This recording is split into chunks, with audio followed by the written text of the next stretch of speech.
നമുക്കിന്ന് ഒരുമിച്ച് പഠിക്കുവാൻ തക്കവണ്ണം തിരഞ്ഞെടുത്തിരിക്കുന്നതായ വിശുദ്ധ വേദഭാഗം പരിശുദ്ധനായ പൗലോസ് ശ്ലീഹ തീത്തോസിന് എഴുതിയ ലേഖനം 2-ാം അധ്യായം അതിൻ്റെ 7 മുതൽ 14 വരെയുള്ള തിരുവചനങ്ങളാണ്. തീത്തോസിന് എഴുതിയ ലേഖനം 2-ാം അധ്യായം അതിൻ്റെ 7 മുതൽ 14 വരെയുള്ള തിരുവചനങ്ങളാണ് നമ്മൾ ഇന്ന് ഒരുമിച്ച് പഠിക്കുന്നത്. അതിലെ ആദ്യ 7-ാമത്തെ വചനം നിങ്ങളുടെ ശ്രദ്ധയിൽ ഞാൻ കൊണ്ടുവരികയാണ്. വിരോധി നമ്മെക്കൊണ്ട് ഒരു തിന്മയും പറയുവാൻ വകയില്ലാതെ ലജ്ജിക്കേണ്ടതിന് സകലത്തിലും നിന്നെ തന്നെ സൽപ്രവർത്തികൾക്ക് മാതൃകയാക്കി കാണിക്കുക. ഈ വേദഭാഗത്തിൻ്റെ പശ്ചാത്തലം എന്താണെന്ന് ചോദിച്ചാൽ, നമുക്കറിയാം പരിശുദ്ധനായ പൗലോസ് ശ്ലീഹ 3 മിഷണറി യാത്രകളൊക്കെ നടത്തി, പോയ സ്ഥലങ്ങളിൽ ദൈവവചനം പ്രസംഗിച്ചു, സഭ സ്ഥാപിച്ചു. സഭയെ ശുശ്രൂഷിക്കുവാൻ അവിടെ പൗരോഹിത്യ നൽവരത്തോടുകൂടി കൗദാശിക അനുഭവങ്ങളിലേക്ക് സഭയുടെ കെട്ടുപണിക്കായി അവിടെ ആളുകളെ നിയോഗിച്ചു. എന്നാൽ പൗലോസ് ശ്ലീഹായ്ക്ക് ശേഷം ആ ഇടങ്ങളിൽ പോകുവാൻ തക്കവണ്ണം പ്രത്യേകിച്ച് അദ്ദേഹത്തെ സഹായിച്ച വ്യക്തികളാണ് തീത്തോസ്, ഫിലമോന്, ലൂക്കോസ്. ഇങ്ങനെയുള്ള ആളുകളൊക്കെ പൗലോസ് ശ്ലീഹായുടെ സഹശിഷ്യന്മാരായിട്ട് പ്രവർത്തിച്ചവരാണ്.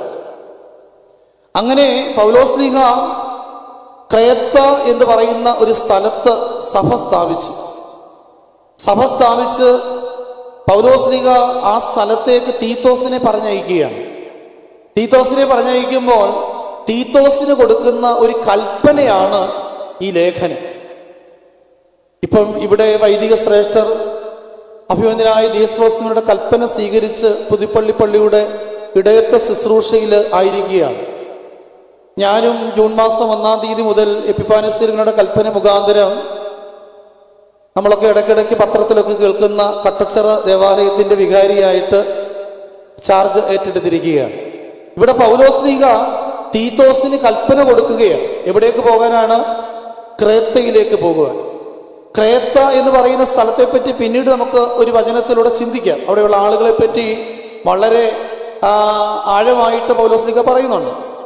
അപ്പം അങ്ങനെയുള്ള സ്ഥലത്തേക്ക് പോകുമ്പോൾ പൗലോസ് ശ്ലീഹായോട് തീത്തോസിനോട് പൗലോസ് ശ്ലീഹ പറയുകയാണ്, വിരോധി നമ്മെ കൊണ്ട് എന്ന് പറഞ്ഞാൽ അയച്ച എന്നെയും പോകുന്ന നിന്നെയും, അങ്ങനെ നമ്മളെ കൊണ്ട് ഒരു തിന്മ പറയുവാൻ വക കൊടുക്കരുത്. മനസ്സിലാവുന്നുണ്ടോ? നമ്മളെപ്പറ്റി മറ്റുള്ളവർ ഒരു തിന്മ പറയുവാൻ അവർക്കൊരിടം കൊടുക്കരുത്. നമ്മൾ തീത്തോസിനോട് പറയുകയാണ്, നീ ചെയ്യുന്നത് സുവിശേഷ വേലയാണ്, സഭയുടെ കെട്ടുപണിക്ക് വേണ്ടിയാണ് നീ പ്രവർത്തിക്കുന്നത്. അതുകൊണ്ട് നീ പോകുന്ന ഇടങ്ങളിൽ മറ്റുള്ളവർ നിന്നിൽ ഒരു തിന്മ കണ്ടെത്തുവാനായിട്ട് അതിനിട കൊടുക്കരുത്. പ്രിയമുള്ളവരെ, സുവിശേഷത്തിന്റെ വിരോധി ആരാണ്? ഇവിടെ ഇരിക്കുന്ന ഓരോരുത്തരോടും വിരോധി ആരാണെന്ന് ചോദിച്ചാൽ, അമ്മായിയമ്മമാരോട് ചോദിച്ചാൽ പറയും, ആരെന്ന് പറയും? കറക്റ്റ്, മരുമകളാണെന്ന് പറയും. മരുമകളോട് ചോദിച്ചാൽ പറയും, അമ്മായിയമ്മയാണ് എൻ്റെ വിരോധി എന്ന് പറയും. നമ്മൾ പരസ്പരം ഇങ്ങനെ പഴിചാരുക. ആദിയിൽ കണ്ടതും അങ്ങനെയാണല്ലോ. ഏതെൻ്റെ പ്രതീക്ഷയിൽ ആദം ഹൗവയെ പഴിചാരി, ഹൗവ ആദത്തെ പഴിചാരി, രണ്ടുപേരും ആരെ പരിചാരി? പാപിനെ പഴിചാരി. ഈ പഴിചാരി തുടങ്ങിയത് നൂറ്റാണ്ടുകൾ ആദിമ കാലത്ത് തന്നെ ചരിത്രം ആരംഭിക്കുമ്പോൾ തന്നെ തുടങ്ങിയതാണ് ഈ പഴിചാരല്. അപ്പം അതുകൊണ്ട് മറ്റുള്ളവർക്ക് തിന്മ പറയുവാൻ ഇടം കൊടുക്കരുത് എന്നൊരു ഓർമ്മപ്പെടുത്തുകയാണ്. എന്നിട്ട് വീണ്ടും പ്രത്യേകിച്ച് പറഞ്ഞു, നീ സൽപ്രവർത്തികൾക്ക് മാതൃകയായിരിക്കണം. അപ്പം ഇന്ന് പകൽക്കാലം ദൈവവചനം നമ്മളെ കേൾപ്പിക്കുന്നത് നമ്മുടെ മുൻപോട്ടുള്ള ജീവിത അനുഭവങ്ങളിൽ നമ്മൾ മാതൃകയുള്ള ഒരു ജീവിതം നമ്മൾ നയിക്കണം. ദൈവം നമ്മളിന്ന് ആഗ്രഹിക്കുന്നത് അതാണ്. ഞാൻ പലപ്പോഴും ചിന്തിക്കാറുണ്ട്, ഞാനൊരു പണക്കാരനാകാൻ ദൈവം ആഗ്രഹിക്കുന്നില്ല, ഞാൻ സമൂഹത്തിൽ അറിയപ്പെടുന്നൊരു വ്യക്തിയാകാൻ ദൈവം ആഗ്രഹിക്കുന്നില്ല. ദൈവം ആഗ്രഹിക്കുന്നത് എന്താ? എൻ്റെ ഈ കൊച്ചു ജീവിതം കൊണ്ട്, നമ്മുടെ ഈ കൊച്ചു ജീവിതം കൊണ്ട് നമ്മൾ മറ്റുള്ളവരുടെ മുൻപിൽ നല്ല പ്രവൃത്തികൾ കാഴ്ചവെക്കണം. മനസ്സിലാകുന്നുണ്ടോ?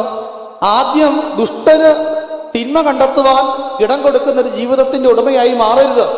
2, മറ്റുള്ളവരുടെ മുൻപിൽ സൽപ്രവൃത്തികളുള്ള ഒരു ജീവിതം. ചുരുക്കി പറഞ്ഞ മാതൃകാപരമായ ഒരു ജീവിതം നയിക്കാനായിട്ടാണ് എന്നെ നിങ്ങളെയും ഈ ഭൂമുഖത്ത് ദൈവം തമ്പുരാൻ ആക്കി വെച്ചിരിക്കുക. ആ ഒരു ബോധ്യം നമുക്കുണ്ടാകണം. ദൈവം എന്നിൽ നിന്ന് എന്താ പ്രതീക്ഷിക്കുന്നത്? നമ്മളെല്ലാ വെള്ളിയാഴ്ചയും ഇവിടെ വരുന്നുണ്ടായിരിക്കാം. ഇന്ന് വരുന്നവർ കാണും, ആദ്യമായിട്ട് വരുന്നവർ കാണും, എല്ലാ വെള്ളിയാഴ്ചയും മുടങ്ങാതെ വരുന്നവർ കാണും. പക്ഷെ ദൈവത്തോട് നമ്മൾ ചോദിക്കണം. ഇവിടെ വന്ന് നിന്ന് 2 പാട്ട് പാടി വചനം കേട്ടു കുരിശ് വരച്ച് നമസ്കരിച്ച് പോകുന്നതിനപ്പുറമായി നമ്മുടെ ഹൃദയം ദൈവത്തിൻ്റെ ഹൃദയത്തോട് സംസാരിക്കണം. മനസ്സിലാകുന്നുണ്ടോ? നമ്മുടെ ഹൃദയം ആരോട് സംസാരിക്കണം? അടുത്തിരിക്കുന്ന ആരോട് സംസാരിക്കണം എന്നല്ല പറഞ്ഞത്, ദൈവത്തിൻ്റെ ഹൃദയത്തോട് സംസാരിക്കണം. ദൈവമേ, എന്നെ പറ്റിയുള്ള പദ്ധതി എന്താണ്? എന്നിൽ നിന്ന് അങ്ങ് എന്താ പ്രതീക്ഷിക്കുന്നേ? ഇടയ്ക്കിടയ്ക്ക് നമ്മൾ പള്ളി വരുമ്പോൾ മാത്രം ചോദിച്ചാൽ പോരാ, വീട്ടിൽ ഇരിക്കുമ്പോഴും ചോദിക്കണം. ജോലിയൊക്കെ കഴിഞ്ഞ് നമ്മൾ ഉമ്മറത്ത് വന്നൊക്കെ ഇരിക്കത്തില്ലേ, അന്നേരം മൊബൈലിൽ ഇങ്ങനെ തോണ്ടിക്കൊണ്ടിരിക്കാതെ ദൈവത്തോട് ചോദിക്കണം, ദൈവമേ എന്നെപ്പറ്റി അങ്ങയുടെ പദ്ധതി എന്താ, അതൊന്ന് വെളിപ്പെടുത്തി തരണം. ഇവിടെ തീത്തോസിനോട് പൗലോസ്ലീഹ പറയുന്നത് അങ്ങനെയാണ്. അപ്പൊ ആരാണ് വിരോധി? ഞാൻ പറഞ്ഞു, സുവിശേഷത്തിന്റെ വിരോധി ആരാണ്? പിശാചാണ്, ശത്രുവാണ്. നമ്മുടെ പിതാക്കന്മാർ പറയുന്നതാണ്, നമ്മുടെ വർഗ ശത്രുവാണ് ആര്? പിശാച്. നമ്മുടെ വർഗത്തിന്റെ ശത്രുവാണ് പിശാച്.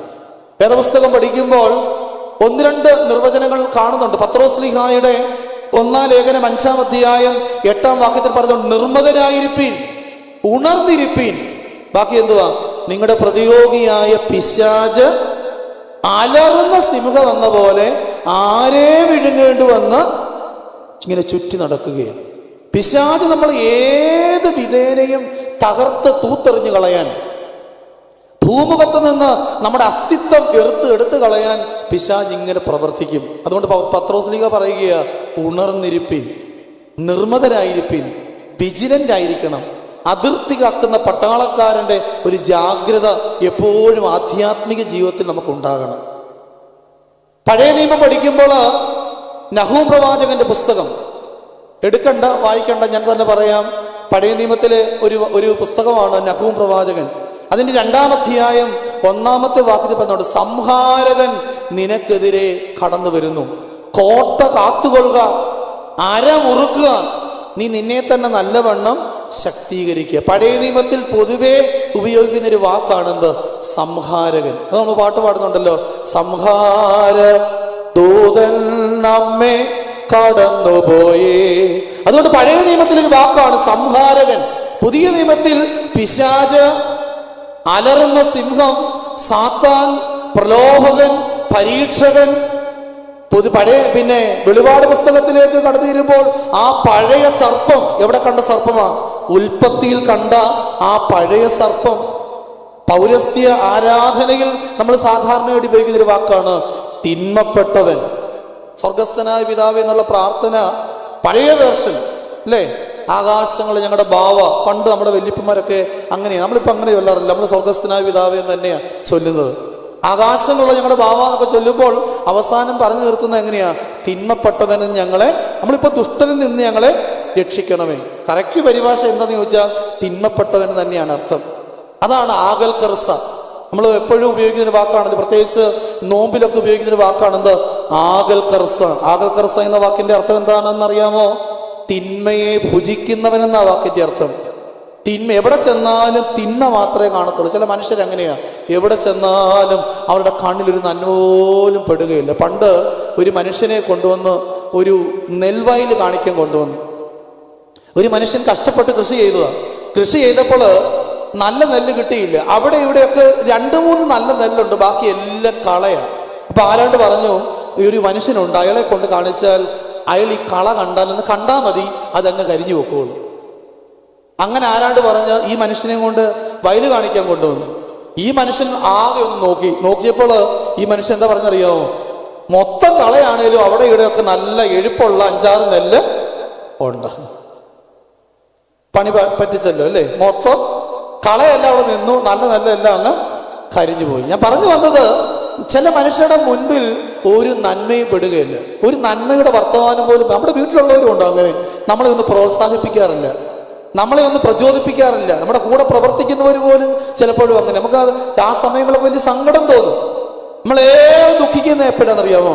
നമ്മുടെ പ്രിയപ്പെട്ടവർ, നമ്മുടെ ഏറ്റവും നമ്മളെ ചങ്കെന്ന് ഇല്ലേ, പുതിയ ഭാഷയിൽ പറഞ്ഞാൽ നമ്മുടെ ചങ്കെന്ന് വിശേഷിപ്പിക്കുന്നവര്, കൂടപ്പറപ്പുകളാകാം, സുഹൃത്തുക്കളാകാം, പങ്കാളിയാകാം, പക്ഷെ ചില ദുർബല നിമിഷങ്ങളിൽ അവർ നമ്മളെ ഒറ്റപ്പെടുത്തുമ്പോൾ, അല്ലേ, അങ്ങനെ ഒറ്റപ്പെടൽ അനുഭവിച്ചവരൊക്കെ ഒരുപക്ഷെ ഇന്ന് വചനം കേൾക്കുന്നുണ്ടായിരിക്കാം. അങ്ങനെ ഒറ്റപ്പെടുത്തുമ്പോൾ നമുക്ക് വലിയ സങ്കടമാണ്. നമ്മളവിടെ ഭാരപ്പെടേണ്ട കാര്യമില്ല. കാരണം നമ്മുടെ ഏറ്റവും വലിയ ചങ്കാരെന്നറിയാമോ? നമ്മുടെ കർത്താവാണ്. നമ്മുടെ ചങ്കിലെ രക്തം ഊറ്റിത്തന്ന നമ്മുടെ കർത്താവാണ് ഈ ലോകത്തിലെ ഏറ്റവും വലിയ ചങ്ക്. അത് നമ്മൾ മനസ്സിലാക്കണം. അല്ലാതെ നമ്മൾ ചങ്കെന്ന് കാണുന്നവരൊക്കെ നമ്മളെ ഒറ്റപ്പെടുത്തും. അവർ നമ്മളെ കാല് പുറകോട്ട് വലിക്കും, അവരെ നമ്മളെ കുത്തി മുറിവേൽപ്പിക്കും, അവർ നമ്മളെ തള്ളിക്കളയും. അതുകൊണ്ട് സ്വർഗത്തിലെ അപ്പൻ നമുക്ക് വേണ്ടി അവസാനതുള്ള രക്തവും ചങ്കിലെ രക്തം ഊറ്റിത്തന്ന ആ വലിയ ചങ്കിനെ നമ്മൾ കൂട്ടുപിടിച്ചോണം. ഇവിടെ പൗലോസ്ലീഹ തീത്തോസിനോട് പറയുകയാണ്, കുഞ്ഞെ, വിരോധി നമ്മെപ്പറ്റി ഒരു തിന്മയും പറയുവാൻ വകയില്ലാതെ ലജ്ജിക്കേണ്ടതിന് നീ നിന്നെ തന്നെ സൽപ്രവർത്തികൾക്ക് മാതൃകയാക്കി കാത്തുകൊള്ളുക. പ്രിയമുള്ളവരെ, വേദപുസ്തകം പഠിക്കുമ്പോൾ 3 ഇടങ്ങളിൽ ഈ വിരോധി, പിശാച് കുറ്റം ചുമത്തുന്ന 3 വേദഭാഗങ്ങൾ നിങ്ങളുടെ ശ്രദ്ധയിലേക്ക് പെടുത്തുകയാണ്. ഒന്നാമത്തെ വേദഭാഗം നമുക്കറിയാം, ഇയ്യോബിന്റെ പുസ്തകമാണ്. ഇയ്യോബിന്റെ പുസ്തകം 1-ാം അധ്യായം അതിൻ്റെ 6-ാമത്തെ വാക്യം. നമുക്ക് സുപരിചിതമായ വേദഭാഗമാണ്. ഇയ്യോബിന്റെ പുസ്തകം 1-ാം അധ്യായം 6-ാം വാക്യം എന്താണ്? ഒരു ദിവസം ദൈവപുത്രന്മാർ യഹോവയുടെ സന്നിധിയിൽ നിൽക്കുവാൻ ചെന്നു എന്ന് പറഞ്ഞാൽ, ഒരു ദിവസം പുതുപ്പള്ളി പള്ളിയിൽ വെള്ളിയാഴ്ച ദിവസം പ്രാർത്ഥനയ്ക്കായി, ധ്യാനത്തിനായി നമ്മൾ എവിടെ വന്ന് നിന്നു? ദൈവസന്നിധിയിൽ വന്ന് നിന്നപ്പോൾ നമ്മുടെ കൂടെ ആരും വന്ന് നിൽപ്പുണ്ട്. അപ്പൊ സാത്താന് പള്ളിയിലും കയറാം. മനസ്സിലാകുന്നുണ്ടോ? നമ്മൾ എപ്പോൾ പ്രാർത്ഥിക്കാനായിട്ട് പായിടുന്നോ അന്നേരം നമ്മുടെ കൂടെ ആര് വരും? ക്ഷണിക്കപ്പെടാത്ത അതിഥിയായി പിശാച് അവിടെ കടന്നു. അതുകൊണ്ടായി 2 പാട്ട് പ്രാർത്ഥിക്കാൻ പായിടുമ്പം വീട്ടിലുള്ളവരെ വിളിച്ചാൽ എല്ലാവരും വരുമോ? കെട്ടിയവനെ വിളിച്ചാൽ വരത്തില്ല, വല്യപ്പനെ വിളിച്ചാൽ ഒട്ടും വരികയില്ല, പിള്ളേർ പിന്നെ ആ നാട്ടിലെങ്ങും കാണത്തില്ല. എല്ലാം കഴിഞ്ഞ് 10:30 ആകുമ്പോഴായിരിക്കും പിള്ളേർ വന്ന് ചുറ്റെല്ലാം കഴിഞ്ഞ് വന്ന് കയറുന്നത്. പിന്നെ പാവം പിടിച്ച് വന്ന വീട്ടിലുള്ള സ്ത്രീകളെല്ലാം കൂടെ പായിട്ട് പ്രാർത്ഥിക്കും, അല്ലേ? പായിട്ട് പ്രാർത്ഥിച്ച് 2 പാട്ട് കഴിയുമ്പം 3 വായിക്കോട്ടെ വിടും. സത്യമല്ലേ പറഞ്ഞത്? വീട്ടിലെ മുതിർന്ന ആൾ വേദപുസ്തകം വായിക്കുമ്പോൾ താഴെയുള്ള ആളുടെ മനസ്സ് എവിടെയല്ലോ സഞ്ചരിക്കുന്നത്? എവിടെ? നമ്മൾ പ്രാർത്ഥിക്കാൻ പായിട്ട് പ്രാർത്ഥന അങ്ങോട്ട് തുടങ്ങുമ്പോൾ നമ്മുടെ മനസ്സ് എവിടെയല്ല പോകുന്നത്? കാനഡയിൽ പോകും, വിസ വേണ്ട, പാസ്പോർട്ട് വേണ്ട, ഗ്രീൻ കാർഡ് വേണ്ട, ഒന്നും വേണ്ട. നമ്മുടെ മനസ്സ് ഇങ്ങനെ മൂടാടുകയാണ്. ഇവിടെ പ്രാർത്ഥിക്കാനായിട്ട് കടന്നു വന്ന് ദൈവജനം കടന്നു വന്ന് നിൽക്കുക. വന്നു നിൽക്കുമ്പോൾ അവരുടെ കൂടെ ആര് വന്നു നിന്നു? പിശാച് വന്നു നിന്നു. അപ്പോൾ യഹോവയായി ദൈവം സാത്താനോട് ചോദിച്ചു. എന്താ ചോദിച്ചേ? സാത്താനെ, നീ എവിടെ നിന്ന് വരുന്നു? സാത്താൻ യഹോവയോട്, ഞാൻ ഭൂമിയിൽ ഊടാടി സഞ്ചരിച്ചു വരുന്നു. അപ്പോൾ യഹോവ എന്താ പറഞ്ഞേ? എന്റെ ദാസനായ ഇയ്യോബിന്റെ മേൽ നീ ദൃഷ്ടി വെച്ചുവോ? അതൊരു വല്ലാത്ത ചോദ്യമാണ്. ഇന്ന് വരെ നിങ്ങൾ ചിന്തിച്ചിട്ടുണ്ടോ എന്തുകൊണ്ടാ സ്വർഗത്തിലെ ദൈവം സകലവും അറിയുന്നവനാണ്? ആര്? സ്വർഗത്തിലെ ദൈവം. അങ്ങനെ നമ്മളെ പഠിപ്പിച്ചിരിക്കുന്നത്. നമ്മുടെ വിശ്വാസം അതാ, സകലവും അറിയുന്നവനാണ് ദൈവം. സകലവും അറിയുന്ന ദൈവം പിശാചിനോട് ചോദിക്കുക, എന്റെ ദാസനായ ഇയ്യോബിന്റെ മേൽ നീ ദൃഷ്ടി വെച്ചുവോ? ഞാനൊരു ചോദ്യം ചോദിക്കട്ടെ. ഞാൻ ഈ പഠിത്തമൊക്കെ കഴിഞ്ഞ്, ഈ +2 പഠനം കഴിഞ്ഞ്, പിന്നെ ഈ ഡിഗ്രി പഠിക്കുന്ന സമയത്തൊക്കെ ട്യൂഷൻ ഫീൽഡിലായിരുന്നു. അങ്ങനെ ഡിഗ്രി കഴിഞ്ഞു, PG കഴിഞ്ഞു, സിവിൽ എഞ്ചിനീയറിംഗിന് കഴിഞ്ഞു, ഇതെല്ലാം കഴിഞ്ഞ സെമിനാരിൽ പോയി. അപ്പോൾ ഈ 10 വർഷം ഈ ട്യൂഷൻ ഫീൽഡിലായതുകൊണ്ട്, ഈ പിള്ളേരെ പഠിപ്പിച്ച് അങ്ങനെ ഒരു ശീലമായതുകൊണ്ട് ഈ ചോദ്യമൊക്കെ ചോദിക്കും. ഞാനൊരു ചോദ്യം ചോദിക്കുക, എന്തുകൊണ്ടാണ് സ്വർഗത്തിലെ ദൈവം ഇയ്യോബിനെ എൻ്റെ ദാസൻ എന്ന് വിളിച്ചത്? പറയാം ആർക്കെങ്കിലും? ആർക്കെങ്കിലും പറയാം? നമ്മളെല്ലാവരും പറയുന്നൊരു കാര്യമാണ്, നീതിമാനാണ്, നിഷ്കളങ്കനാണ്, നേരുള്ളവനാണ്, ദോഷമില്ല. നമുക്ക് എല്ലാവർക്കും അറിയാം 4 ഉത്തരവാദ. എന്നാൽ ഞാൻ മനസ്സിലാക്കിയിരിക്കുന്ന ഒരു കാര്യങ്ങളുണ്ട്. അതിൻ്റെ 5-ാമത്തെ വാക്യമാണ്. 1-ാം അധ്യായം 5-ാമത്തെ വാക്യം. എന്താ അവിടെ എഴുതിയിരിക്കുന്നേ? എന്നാൽ വിരുന്നുനാൾ വട്ടം തികയുമ്പോൾ ഇയ്യോബ്, പക്ഷെ എൻ്റെ പുത്രന്മാർ പാപം ചെയ്ത ദൈവത്തെ ഹൃദയം കൊണ്ട് ത്യജിച്ചു പോയിരിക്കും എന്ന് പറഞ്ഞ് ആളയച്ച് അവരെ വരുത്തി എന്തോ ചെയ്യും? ശുദ്ധീകരിക്കുകയും രാവിലെ എഴുന്നേറ്റ് അവരുടെ സംഖ്യക്കൊത്തവണ്ണം ഹോമയാഗങ്ങളെ കഴിക്കുകയും ചെയ്യും. ഇങ്ങനെ ഇയ്യോബ് എല്ലായ്പ്പോഴും ചെയ്തു പോകുന്നു. വല്ലോ മനസ്സിലായോ? വല്ലോ മനസ്സിലായോ? സ്വർഗത്തിലെ ദൈവം ഇയ്യോബിനെ എന്റെ ദാസൻ എന്ന് വിളിക്കാൻ കാരണം ഇയ്യോബ് ഒരു ഉത്തമനായ പിതാവായിരുന്നു. തൻ്റെ മക്കളെ പറ്റി നല്ല ചിന്ത ആർക്കുണ്ട്? ഇയ്യോബിനുണ്ട്. ഇവിടെ പറയുക, വിരുന്ന് നാൾ വട്ടം തികയുമ്പോൾ ഇയ്യോബിന് എത്ര മക്കളുണ്ട്? 10 മക്കൾ. എത്ര ആണ് എത്ര പെണ്ണ്? 7 3 7 ആണും 3 പെണ്ണും. പെമ്പിള്ളാരുടെ പേരൊക്കെ വ്യവസ്ഥ കൊടുത്തിട്ടുണ്ട്. കെസിയ അല്ലേ, അവിടെ കൊടുത്തിട്ടുണ്ട് പേരൊക്കെ. ആപിള്ളേരുടെ പേരൊന്നും അധികം കൊടുത്തിട്ടില്ല. അപ്പൊ 7 ആൺമക്കൾ. ഇന്നത്തെ കൂടെ 1.5 1 മുറി ഒന്നുമല്ല, മൊത്തം 10 മക്കളുണ്ട്. അതിൽ 7 ആൺമക്കൾ. ഇവിടെ പുത്രന്മാരുടെ കാര്യമാണ് പറയുന്നത്. പെൺപിള്ളേർ അടുക്കളൊക്കെ പിള്ളേരായിരിക്കും. ആൺപിള്ളേരെ പറ്റി ശരിയായ ധാരണ ആർക്കില്ല? അപ്പനായി ഇയ്യോബിനില്ല. എൻ്റെ കൊച്ചുങ്ങൾ. ഇന്നത്തെ ഇയ്യോബാണെങ്കിൽ ഇയ്യോബിന് 7 ആൺമക്കളുണ്ടെങ്കിൽ മൂത്തവൻ കാനഡ, രണ്ടാമത്തൻ ഓസ്ട്രേലിയ, മൂന്നാമത്തൻ ജർമ്മനി, വേറൊരുത്തൻ മംഗലാപുരത്ത് പഠിക്കാൻ പോയിരിക്കുന്നു, വേറൊരുത്തൻ ബാംഗ്ലൂർ പഠിക്കുന്നു, വേറൊരുത്തൻ തമിഴ്നാട്ടിൽ പോയിരിക്കുന്നു, വേറൊരുത്തൻ എറണാകുളത്ത് പഠിക്കുന്നു. ഇവനൊക്കെ നാട്ടിൽ നിന്നപ്പം പുതുപ്പള്ളിപ്പള്ളിയിൽ മദ്ബഹായിൽ കയറിയിരുന്നവനാണ്. ഇവന് പ്രസ്ഥാനത്തിൽ പ്രവർത്തിച്ചവനാണ്. വളരെ ആക്റ്റീവ് മെമ്പറായിരുന്നു. സൺഡേ സ്കൂൾ 12ാം ക്ലാസ്സിൽ നല്ല രീതിയിൽ പാസ്സായവനാണ്. നല്ല അടക്കവും ഒതുക്കവും അച്ചടക്കവും ആരാധനാ ജീവിതം ഉള്ളവനായിരുന്നു. പക്ഷെ പോയ സ്ഥലത്ത് പള്ളി കയറി കാണത്തില്ല, മദ്ബഹായി ശുശ്രൂഷിച്ച് കാണത്തില്ല, കൂട്ടുകാർ കൂടി കാണും, കുപ്പി പൊട്ടിച്ച് കാണും, ഗേൾഫ്രണ്ടുമായിട്ട് കറങ്ങിക്കാണും, വേണ്ടാത്ത പ്രവൃത്തിയിലെല്ലാം ഏർപ്പെട്ട് കാണും. ഇന്നത്തെ ഇയ്യോബുമാർ ഇതൊന്നും സമ്മതിക്കുകയില്ല. പക്ഷെ അന്നത്തെ ഇയ്യോബിന് അങ്ങനെ ഒരു ബോധ്യമുണ്ട്. ഞാൻ ജനിപ്പിച്ച എൻ്റെ ആൺമക്കൾ അവിടെ പറയുക, അവർ പാപം ചെയ്ത് ദൈവത്തെ ഹൃദയം കൊണ്ട്, മനസ്സിലായോ? ഇപ്പൊ നമ്മൾ ഒരു പാപത്തിന്റെ ഒരു ചിന്ത നമ്മുടെ മനസ്സിൽ കയറിയാൽ അവിടെ ഉണ്ടാകുന്ന പ്രതിഭാസം എന്താണെന്ന് മനസ്സിലായോ? ഹൃദയത്തിലിരിക്കുന്ന ദൈവം ഓടി അകലും. അതുകൊണ്ടാണ് വെളിപാട് പുസ്തകം വാതുക്കൽ ഇങ്ങനെ മുട്ടിക്കൊണ്ടിരിക്കുക. ആരുടെ വാതുക്കൽ? ഹൃദയത്തിന്റെ വാതുക്കൽ. നമ്മുടെ ഹൃദയത്തിന്റെ വാതിൽ ദൈവം ഇത്രയും കിടന്ന് മുട്ടേണ്ട കാര്യം എന്തുകൊണ്ടാണ്? നമ്മൾ ഇടയ്ക്കിടയ്ക്ക് ഈ ഹൃദയത്തിൽ നിന്ന് ദൈവത്തെ ഓടിച്ചു കളയുന്നുണ്ട്. എങ്ങനെ? പാപചിന്തകൾ മൂലം. ഇവിടെ ഞാൻ പറഞ്ഞതല്ല, ഇയ്യോബ് പറഞ്ഞതാ. പാപം ചെയ്ത് ഹൃദയം കൊണ്ട് ദൈവത്തെ ത്യജിച്ചു കാണും.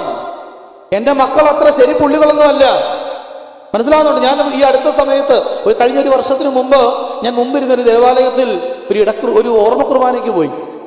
ഓർമ്മ കുർബാനയൊക്കെ കഴിഞ്ഞ് സെമിത്തേരിയിൽ ധൂപ്രാർത്ഥനയൊക്കെ കഴിഞ്ഞ് പള്ളിയുടെ വടക്കുവശത്ത് അത്തിയുണ്ട്. ഞാൻ അത്തിയുടെ മുമ്പിൽ ഇവിടെ നിൽക്കുമ്പോൾ എനിക്കറിയാവുന്ന ഒരാളെ ഞാൻ കണ്ടു. ഞാൻ വിളിച്ചു. ഞാൻ പറഞ്ഞു, 2 ആഴ്ചയ്ക്ക് മുമ്പ് നിങ്ങളുടെ മകൾ +2 പഠിക്കും, നിങ്ങളുടെ മകള് ഒരു മുടി വളർത്തിയ ഒരു ചെറുക്കൻ്റെ കൂടെ, തടിച്ചു കൊടുത്തൊരു ചെറുക്കൻ്റെ കൂടെ ബൈക്കിൽ പോകുന്നുണ്ട്. എൻ്റെ കർത്താവേ, ഞാനിത് പറഞ്ഞതുമല്ല, അവരെന്നെ ഒരൊറ്റ ആട്ടാട്ടിയോടെ. ഇനി മേലാൽ എൻ്റെ കൊച്ചിനെ പറ്റി അനാവശ്യം അച്ഛൻ പറഞ്ഞേക്കരുത്.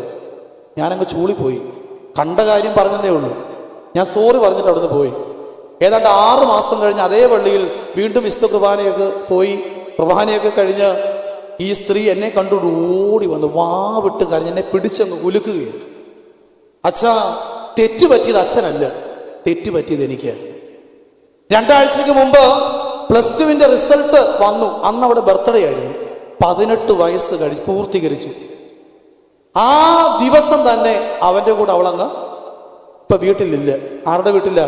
മുടി വളർത്തി തടിച്ചു കൊടുത്ത, ഞാൻ അത് ഓപ്പണായിട്ട് പറയുന്നില്ല, പറയാൻ പറ്റത്തില്ല ഇങ്ങനെ ഒരു പൊതു സദസ്സിൽ. അങ്ങനെയുള്ളൊരു സ്ഥലത്ത്, നമ്മുടെ മാർഗത്തിൽപ്പെട്ടവരുമല്ല, അങ്ങനെ ഒരു സ്ഥലത്ത് പെട്ടുപോയി ആ സ്ത്രീ വാവിട്ട് കരയുകയാണ്. ഞാൻ പലപ്പോഴും പറയുന്നൊരു കാര്യമുണ്ട്, എന്താണെന്നറിയാമോ? നമ്മൾ നമ്മുടെ മക്കളെ ഇങ്ങനെ ന്യായീകരിച്ച് അവരെ വഷളാക്കുകയാണ്. പണ്ട് എന്തെങ്കിലും ഒരു തെറ്റ് ആരെങ്കിലും, സൺഡേ സ്കൂൾ അധ്യാപകരോ സ്കൂളിലെ അധ്യാപകരോ അല്ലെ പള്ളിയിലുള്ള മുതിർന്നവരോ ആരെങ്കിലും എന്തെങ്കിലും പറഞ്ഞാൽ അത് മനസ്സിലാക്കി അതവരെ തിരുത്തുവാൻ നമ്മൾ പ്രേരിപ്പിക്കുമായിരുന്നു. ഇന്ന് ആരെങ്കിലും എന്തെങ്കിലും പറഞ്ഞാൽ പറയുന്നവരുടെ തലയാടി പറിക്കുക, അല്ലാതെ പിള്ളേരെ തിരുത്താൻ നമ്മൾ ശ്രമിക്കുകയില്ല. ഇവിടെ ഇയ്യോബ് പറയുക, എനിക്ക് മൊത്തം 10 മക്കളുണ്ട്, അതിൽ 7 എണ്ണം അവർ നല്ല രീതിയിലൊക്കെ ജീവിച്ചവരാ. പക്ഷെ ഇന്ന് അവർ പാപം ചെയ്ത് ഹൃദയം കൊണ്ട് ദൈവത്തെ ത്യജിച്ചു കളഞ്ഞു. അതുകൊണ്ട് ഇയ്യോബ് എന്ത് ചെയ്യും? അവരെ ആളയച്ച് വരുത്തും. എപ്പോഴാളയച്ച് വരുത്തുന്നേ? അതിരാവിലെ പ്രഭാത സൂര്യൻ ഉദിച്ചു വരുന്ന മുമ്പ് തന്നെ തന്റെ മക്കളെ ആളയച്ചു വരുത്തും. ആളയച്ചു വരുത്തിയിട്ട് അവരെ ശുദ്ധീകരിക്കും.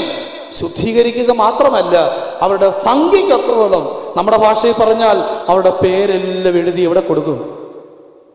എവിടെ കൊടുക്കും? ത്രോണോസിൽ വിശുദ്ധ കുർബാനയ്ക്ക് ഓർക്കാൻ പേരെഴുതി കൊടുക്കുന്ന ഒരു അപ്പനായിരുന്നു ആര്?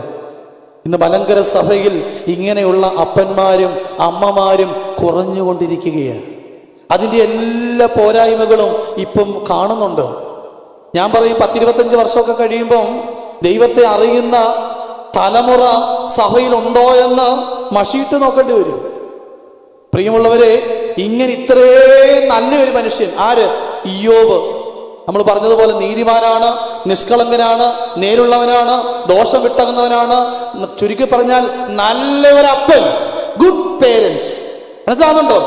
നല്ല ഒരു പിതാവ്, മക്കളുടെ ആത്മാവിനെ പറ്റി കരയുന്നവൻ, മക്കളുടെ ജീവിതത്തെ പറ്റി ദൈവമുമ്പാകെ യാചിക്കുന്നവൻ, തലമുറയ്ക്ക് വേണ്ടി കണ്ണുനീർ തൂകുന്നൊരപ്പൻ. അങ്ങനെയുള്ള ഒരപ്പനായതുകൊണ്ടാണ് സ്വർഗത്തിലെ അപ്പൻ എൻ്റെ ദാസനായ ഇയ്യോബ് എന്ന് ആരോട് ചോദിച്ചത്?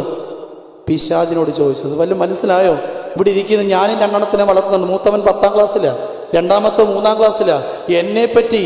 എന്നെപ്പറ്റി എൻ്റെ സ്വർഗത്തിലെ അപ്പം പറയുവോ? എൻ്റെ ദാസനായ മാത്യു കശീശ പറയുവോ? എനിക്ക് തോന്നുന്നില്ല പറയുവോന്ന്. ഇവിടെ ഇരിക്കുന്ന ഓരോരുത്തരെ പറ്റി അങ്ങനെ പറയുവോ? എൻ്റെ ദാസനായ മറിയാമ, എൻ്റെ ദാസിയായ മറിയാമ, എൻ്റെ ദാസനായ തോമസ് പറയുവോ? എനിക്ക് തോന്നുന്നില്ല. കാരണം നമ്മൾ അത്രമാത്രം ദൈവത്തിന് പ്രിയപ്പെട്ടവരാണോ? തലമുറയ്ക്ക് വേണ്ടി കണ്ണുനീർ തൂകുന്നവരാണോ?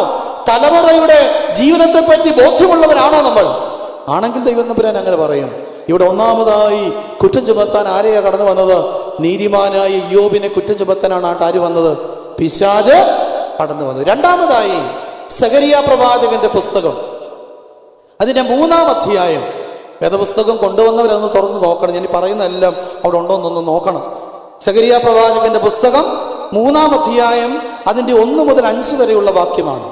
അനന്തരം അവൻ എനിക്ക് മഹാപുരോഹിതനായ യോശുവ യഹോവയുടെ ദൂതന്റെ മുമ്പിൽ നിൽക്കുന്നതും സാത്താൻ അവനെ കുറ്റം ചുമത്തുവാൻ അവന്റെ വലതുഭാഗത്ത് നിൽക്കുന്നതും കാണിച്ചു തന്നു. നോക്കിക്കേ, മുമ്പേ ഒരു മനുഷ്യൻ, ഒരു ഐബേനിയാണ്. ആര്? ഇയ്യോബ്. ഇവിടെ ആരാ? ചില്ലറക്കാരനല്ല, പട്ടക്കാരനുമല്ല. പിന്നെ ആരാ? മേൽപ്പട്ടക്കാരനാ, മഹാപുരോഹിതനായ യോശുവ എവിടെ വന്ന് നിൽക്കുകയാ? ദൈവസന്നിധി വന്ന് നിൽക്കുകയാണ്. വന്ന് നിൽക്കുമ്പോൾ അവന്റെ വലതുഭാഗത്ത് ആര് വന്ന് നിൽക്കുന്നു? സാത്താൻ വന്ന് നിൽക്കുന്നു. അന്നാളും യഹോവ സാത്താനോട് ചോദിക്കുക. എന്താ ചോദിച്ചേ? സാത്താനെ, യഹോവ നിന്നെ ഭത്സിക്കുന്നു, യെരൂശലേമിനെ തെരഞ്ഞെടുത്തിരിക്കുന്ന യഹോവ തന്നെ നിന്നെ ഭത്സിക്കുന്നു, ഇവൻ തീയിൽ നിന്ന് വലിച്ചെടുക്കപ്പെട്ട കൊള്ളിയല്ലയോ. അവിടെ 3 കാര്യങ്ങൾ നമ്മൾ അക്കമിട്ട് പഠിക്കേണ്ടതായിട്ടുണ്ട്. സ്വർഗത്തിലെ ദൈവം സാത്താനോട് പറയുകയാണ്, ഇവിടെ നിൽക്കുന്ന ആള് ചില്ലറക്കാരനല്ല, ഇവൻ തെരഞ്ഞെടുക്കപ്പെട്ടവരുടെ കൂട്ടത്തിൽപ്പെട്ട വ്യക്തിയാണ്. മനസ്സിലായോ? വേദപുസ്തകത്തിൽ പ്രത്യേകിച്ച് പുതിയ നിയമത്തിലെ ഒരു പ്രത്യേക വാക്കാണ് എന്ത്? തെരഞ്ഞെടുക്കപ്പെട്ടവർ. പൗലോസ്ലീഹായുടെ വേദശാസ്ത്രം പഠിക്കുമ്പോൾ പലയിടങ്ങളിലും ഇങ്ങനെ ഒരു വാക്കുണ്ട്. എന്ത്? തെരഞ്ഞെടുക്കപ്പെട്ടവർ. മനസ്സിലാകുന്നുണ്ടോ? നമ്മളൊക്കെ ആരാണ്? തെരഞ്ഞെടുക്കപ്പെട്ടവരാണ്. മാമോദീസായുടെ റൂസ്മായിൽ മുദ്രയിടപ്പെട്ടവരാണ്. കാൽവറിയിൽ ഒഴുക്കിയ രക്തത്താൽ വീണ്ടെടുക്കപ്പെട്ടവരാണ്. നമ്മുടെ പേരെവിടെയുണ്ട്? ജീവന്റെ പുസ്തകത്തിലുണ്ട്. വല്ല മനസ്സിലാവുന്നുണ്ടോ? നമ്മളൊരു പ്രയാസമൊക്കെ വരുമ്പോൾ നമ്മൾ നമ്മളെ തന്നെ അങ്ങ് ശപിക്കും, അല്ലേ? നമ്മൾ ഇത്രയും നാൾ നേടിയ എല്ലാ നന്മകളും നമ്മളങ്ങ് മറന്നുപോകും. ആദ്യം നമ്മളെ ശപിക്കും, പിന്നെ ജനിപ്പിച്ചവരെ ശപിക്കും, പിന്നെ കെട്ടിയവനെ ശപിക്കും, പിന്നെ പിള്ളേരെ ശപിക്കും. മൊത്ത ശാപമാണ്. പക്ഷെ അങ്ങനെ ശപിക്കപ്പെട്ട ജീവിതമല്ല നമ്മുടെ ജീവിതം. നമ്മൾ ആരാണ്? നമ്മൾ തിരഞ്ഞെടുക്കപ്പെട്ടവരാണ്. നമ്മളെപ്പോഴും നമ്മളോട് തന്നെ നമ്മൾ പറയണം, ഞാൻ ആരാണ്? തിരഞ്ഞെടുക്കപ്പെട്ട വ്യക്തിയെ. പത്രോസ്ലീഹ പറയുന്നുണ്ടല്ലോ, നിങ്ങളോ അന്ധകാരത്തിൽ നിന്നും തൻ്റെ അത്ഭുത പ്രകാശത്തിങ്കിലേക്ക് തിരഞ്ഞെടുക്കപ്പെട്ട ജാതിയും രാജകീയ പുരോഹിത വർഗവും വിശുദ്ധ വംശവും സ്വന്തം ജനവുമാകുന്നു. എന്തെല്ലാം പ്രിവിലേജാണ് നമുക്ക്. നമ്മൾ ചില്ലറക്കാരാണോ? അല്ല, നമ്മൾ തിരഞ്ഞെടുക്കപ്പെട്ടവരാണ്. ഇവിടെ സാത്താനോട് യഹോവയായി ദൈവം പറയുകയാണ്, യെരൂശലേമിനെ തെരഞ്ഞെടുത്ത യഹോവയാണ് നിന്നെ പറയുന്നത്. ഇവിടെ നിൽക്കുന്ന മഹാപുരോഹിതൻ തിരഞ്ഞെടുക്കപ്പെട്ടവരുടെ കൂട്ടപ്പെട്ട വ്യക്തിയാണ്. ഞാൻ നിങ്ങളൊക്കെ തിരഞ്ഞെടുക്കപ്പെട്ടവരാണ്. മാമോദീസായിലൂടെ ആദ്യം അമ്മയുടെ ഉദരത്തിൽ ഉരുവായപ്പോൾ തിരഞ്ഞെടുത്തു. അതിനു മുമ്പേ നമ്മളെ തെരഞ്ഞെടുത്തു വന്നോ? എഫേസ്യ ലേഖനം 1-ാം അധ്യായം 4-ാം വാക്യത്തിൽ പറയുന്നുണ്ട്, നാം തന്റെ സന്നിധിയിൽ വിശുദ്ധരും നിഷ്കളങ്കരുമാകേണ്ടതിന് ലോക സ്ഥാപനത്തിന് മുമ്പേ എന്നെ നിങ്ങളെ തെരഞ്ഞെടുത്തു എന്ന് എഫേസ്യ ലേഖനം 1-ാം അധ്യായം 4-ാം വാക്യം പറയുന്നുണ്ട്. അപ്പോൾ ലോകം ഉണ്ടാകുന്നതിന് മുമ്പ് തന്നെ നമ്മൾ തിരഞ്ഞെടുക്കപ്പെട്ടു. അമ്മയുടെ ഉദരത്തിൽ വെച്ച് വീണ്ടും നമ്മൾ തിരഞ്ഞെടുക്കപ്പെട്ടു. പിന്നെ മാമോദീസായിലൂടെ തിരഞ്ഞെടുക്കപ്പെട്ടവരുടെ കൂട്ടത്തിലേക്ക് നമ്മളെ ആക്കി ചേർത്തു. മനസ്സിലാകുന്നുണ്ടോ? മാമോദീസയാണല്ലോ നമ്മുടെ ആധ്യാത്മിക ജീവിതത്തിന്റെ മൂസ എന്ന് പറയുന്നത്. മാമോദീസായിലൂടെ ആദ്യം എനിക്ക് നിങ്ങൾക്ക് കിട്ടുന്ന ആത്മീയ അനുഭവം എന്തുവാ? മാമോദീസായിലൂടെ ആദ്യം എനിക്ക് നിങ്ങൾക്കും കിട്ടുന്ന ആത്മീയ അനുഭവം എന്തുവാ? പരിശുദ്ധാത്മാവിനെ ആദ്യം അത് തരുവാങ്ങോ? അല്ല. മാമോദീസായിക്ക് മുൻപും ചില പ്രോസസ്സൊക്കെ ഉണ്ട്. ഇനി മാമോദീസായിക്ക് വരുമ്പോൾ ഒന്ന് ശ്രദ്ധിക്കണം കേട്ടോ. മാമോദീസായിലൂടെ ആദ്യം എനിക്ക് നിങ്ങൾക്ക് കിട്ടുന്ന ഒരു പേരാണ്. ഇപ്പോഴൊക്കെ ആണെങ്കിൽ ഉദരത്തിലാകുമ്പോൾ തന്നെ കെട്ടിയവനും കെട്ടിയവളുടെ ഗൾഫിലൊക്കെ ആണെങ്കിൽ 4-ാം മാസം അറിയാം ആണാന്നോ പെണ്ണാന്നറിയാം. അപ്പൊ തന്നെ കൃത്യമായിട്ട് കണ്ടുപിടിക്കും. നാട്ടിലൊന്നും ആ സിസ്റ്റം ഇല്ലാത്തതുകൊണ്ട് ഒരാണിന്റെ പേരും കണ്ടുപിടിച്ച് വെക്കും, ഒരു പെണ്ണിന്റെ പേരും കണ്ടുപിടിച്ച് വെക്കും. ചിലപ്പോഴൊക്കെ അപ്പന്റെ ആദ്യത്തെ പേരും അമ്മയുടെ അവസാനത്തെ പേരും ഒക്കെ കൂട്ടിച്ചേർത്തൊക്കെ ആയിരിക്കും പേരിടുന്നത്. തലതിരിഞ്ഞ പേരുകളൊക്കെയാണ് പലപ്പോഴും ഇടുന്നത്. പക്ഷെ നിങ്ങൾ എത്ര പേരിട്ടാലും മാമോദീസായിക്ക് വരുമ്പം പട്ടക്കാരൻ ചോദിക്കും, വികാരി ചോദിക്കും, തലത്തോടുന്ന ആളുടെ പേരെന്താ? തലത്തോടുന്ന ആളുടെ പേരായിരിക്കും ആർക്കിടുന്നത്? മാമോദീസ ഏൽക്കുന്ന, മാമോദീസ മുങ്ങുന്ന കുഞ്ഞിനിടുന്നത്. അങ്ങനെ മാമോദീസായിലൂടെ അംശവസ്ത്രധാരിയായ വട്ടക്കാരൻ കിഴക്കോട് തിരിഞ്ഞു നിന്ന് ഒരു ദീർഘമായൊരു പ്രാർത്ഥന ചൊല്ലും. ആ പ്രാർത്ഥനയുടെ മധ്യഭാഗത്തൊരു പ്രാർത്ഥന ഇങ്ങനെ എഴുതി വെച്ചിട്ടുണ്ട്. അത് രഹസ്യ പ്രാർത്ഥന, നിങ്ങൾക്ക് കേൾക്കാൻ പറ്റത്തില്ല. ദൈവമായ കർത്താവേ, ഈ ദാസിയുടെ അല്ലെ ഈ ദാസന്റെ അല്ലെ ഈ പൈതലിന്റെ പേര് ജീവന്റെ പുസ്തകത്തിൽ എഴുതി ചേർക്കണമേ. അങ്ങനെ പ്രാർത്ഥിച്ചുകൊണ്ട് വട്ടക്കാരൻ തൻ്റെ ചൂണ്ടുവിരലുകൊണ്ട് ആ പേര് ആ പ്രാർത്ഥനാ പുസ്തകത്തിൽ ഇങ്ങനെ എഴുതും. അപ്പോൾ പിതാക്കന്മാർ നമ്മളെ പഠിപ്പിക്കുന്നത്, അന്നേരം ആ പേര് സ്വർഗത്തിലെ അപ്പൻ ജീവന്റെ പുസ്തകത്തിൽ എവിടെ എഴുതി ചേർക്കും. വല്ലോ മനസ്സിലായോ? അപ്പൊ നമ്മുടെ പേര് ഇന്ന് എവിടെയുണ്ട്? ജീവന്റെ പുസ്തകത്തിലുണ്ട്. നമ്മൾ ചില്ലറക്കാരാണോ? ആണോ? എപ്പോഴും ഒരു ബോധ്യമാണ്, എൻ്റെ പേരെവിടെയുണ്ട്. അതുകൊണ്ടാ പാടുന്നേ, പേർ വിളിക്കും നേരം കാണും, പേർ വിളിക്കും നേരം കാണും, പേർ വിളിക്കും നേരം കാണും, പേർ വിളിക്കും നേരം കാണും. ഈ പാട്ട് എപ്പോഴാ പാടുന്നേ? മരണ വീട്ടിൽ സന്ധ്യക്കെങ്ങാണ് ഈ പാട്ടൊന്ന് പാടിയാൽ ഇല്ലാത്ത പുകൽ നമ്മുടെ വീട്ടിലുണ്ടാകും. അവൾ വന്നിരിക്കുക മനുഷ്യരെ പേടിപ്പിക്കാൻ. ഞാൻ പറയുന്നത് എപ്പോഴും ഈ പാട്ട് പാടണമെന്നാ. കാരണം എന്താ? നമ്മുടെ പേര് എവിടെ ഉണ്ട്? ജീവന്റെ പുസ്തകത്തിലുണ്ട് നമ്മുടെ പേര്. അതെപ്പോഴാ കിട്ടിയേ? മാമോദീസായിലൂടെ. ആരാ തന്നത്? സഭയാണ് തന്നത്. ഈ ബോധ്യം നമുക്കുണ്ടാകണം.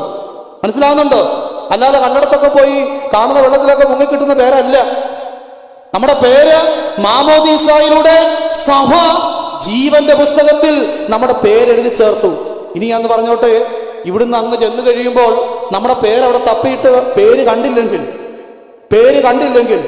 സഭയല്ല ഉത്തരവാദി. പിന്നെ എന്താണെന്നറിയാമോ? നമ്മുടെ കുത്തഴിഞ്ഞ ജീവിതം കൊണ്ട് നമ്മുടെ പേര് അവിടെ നിന്ന് മാഞ്ഞു പോയി കാണും.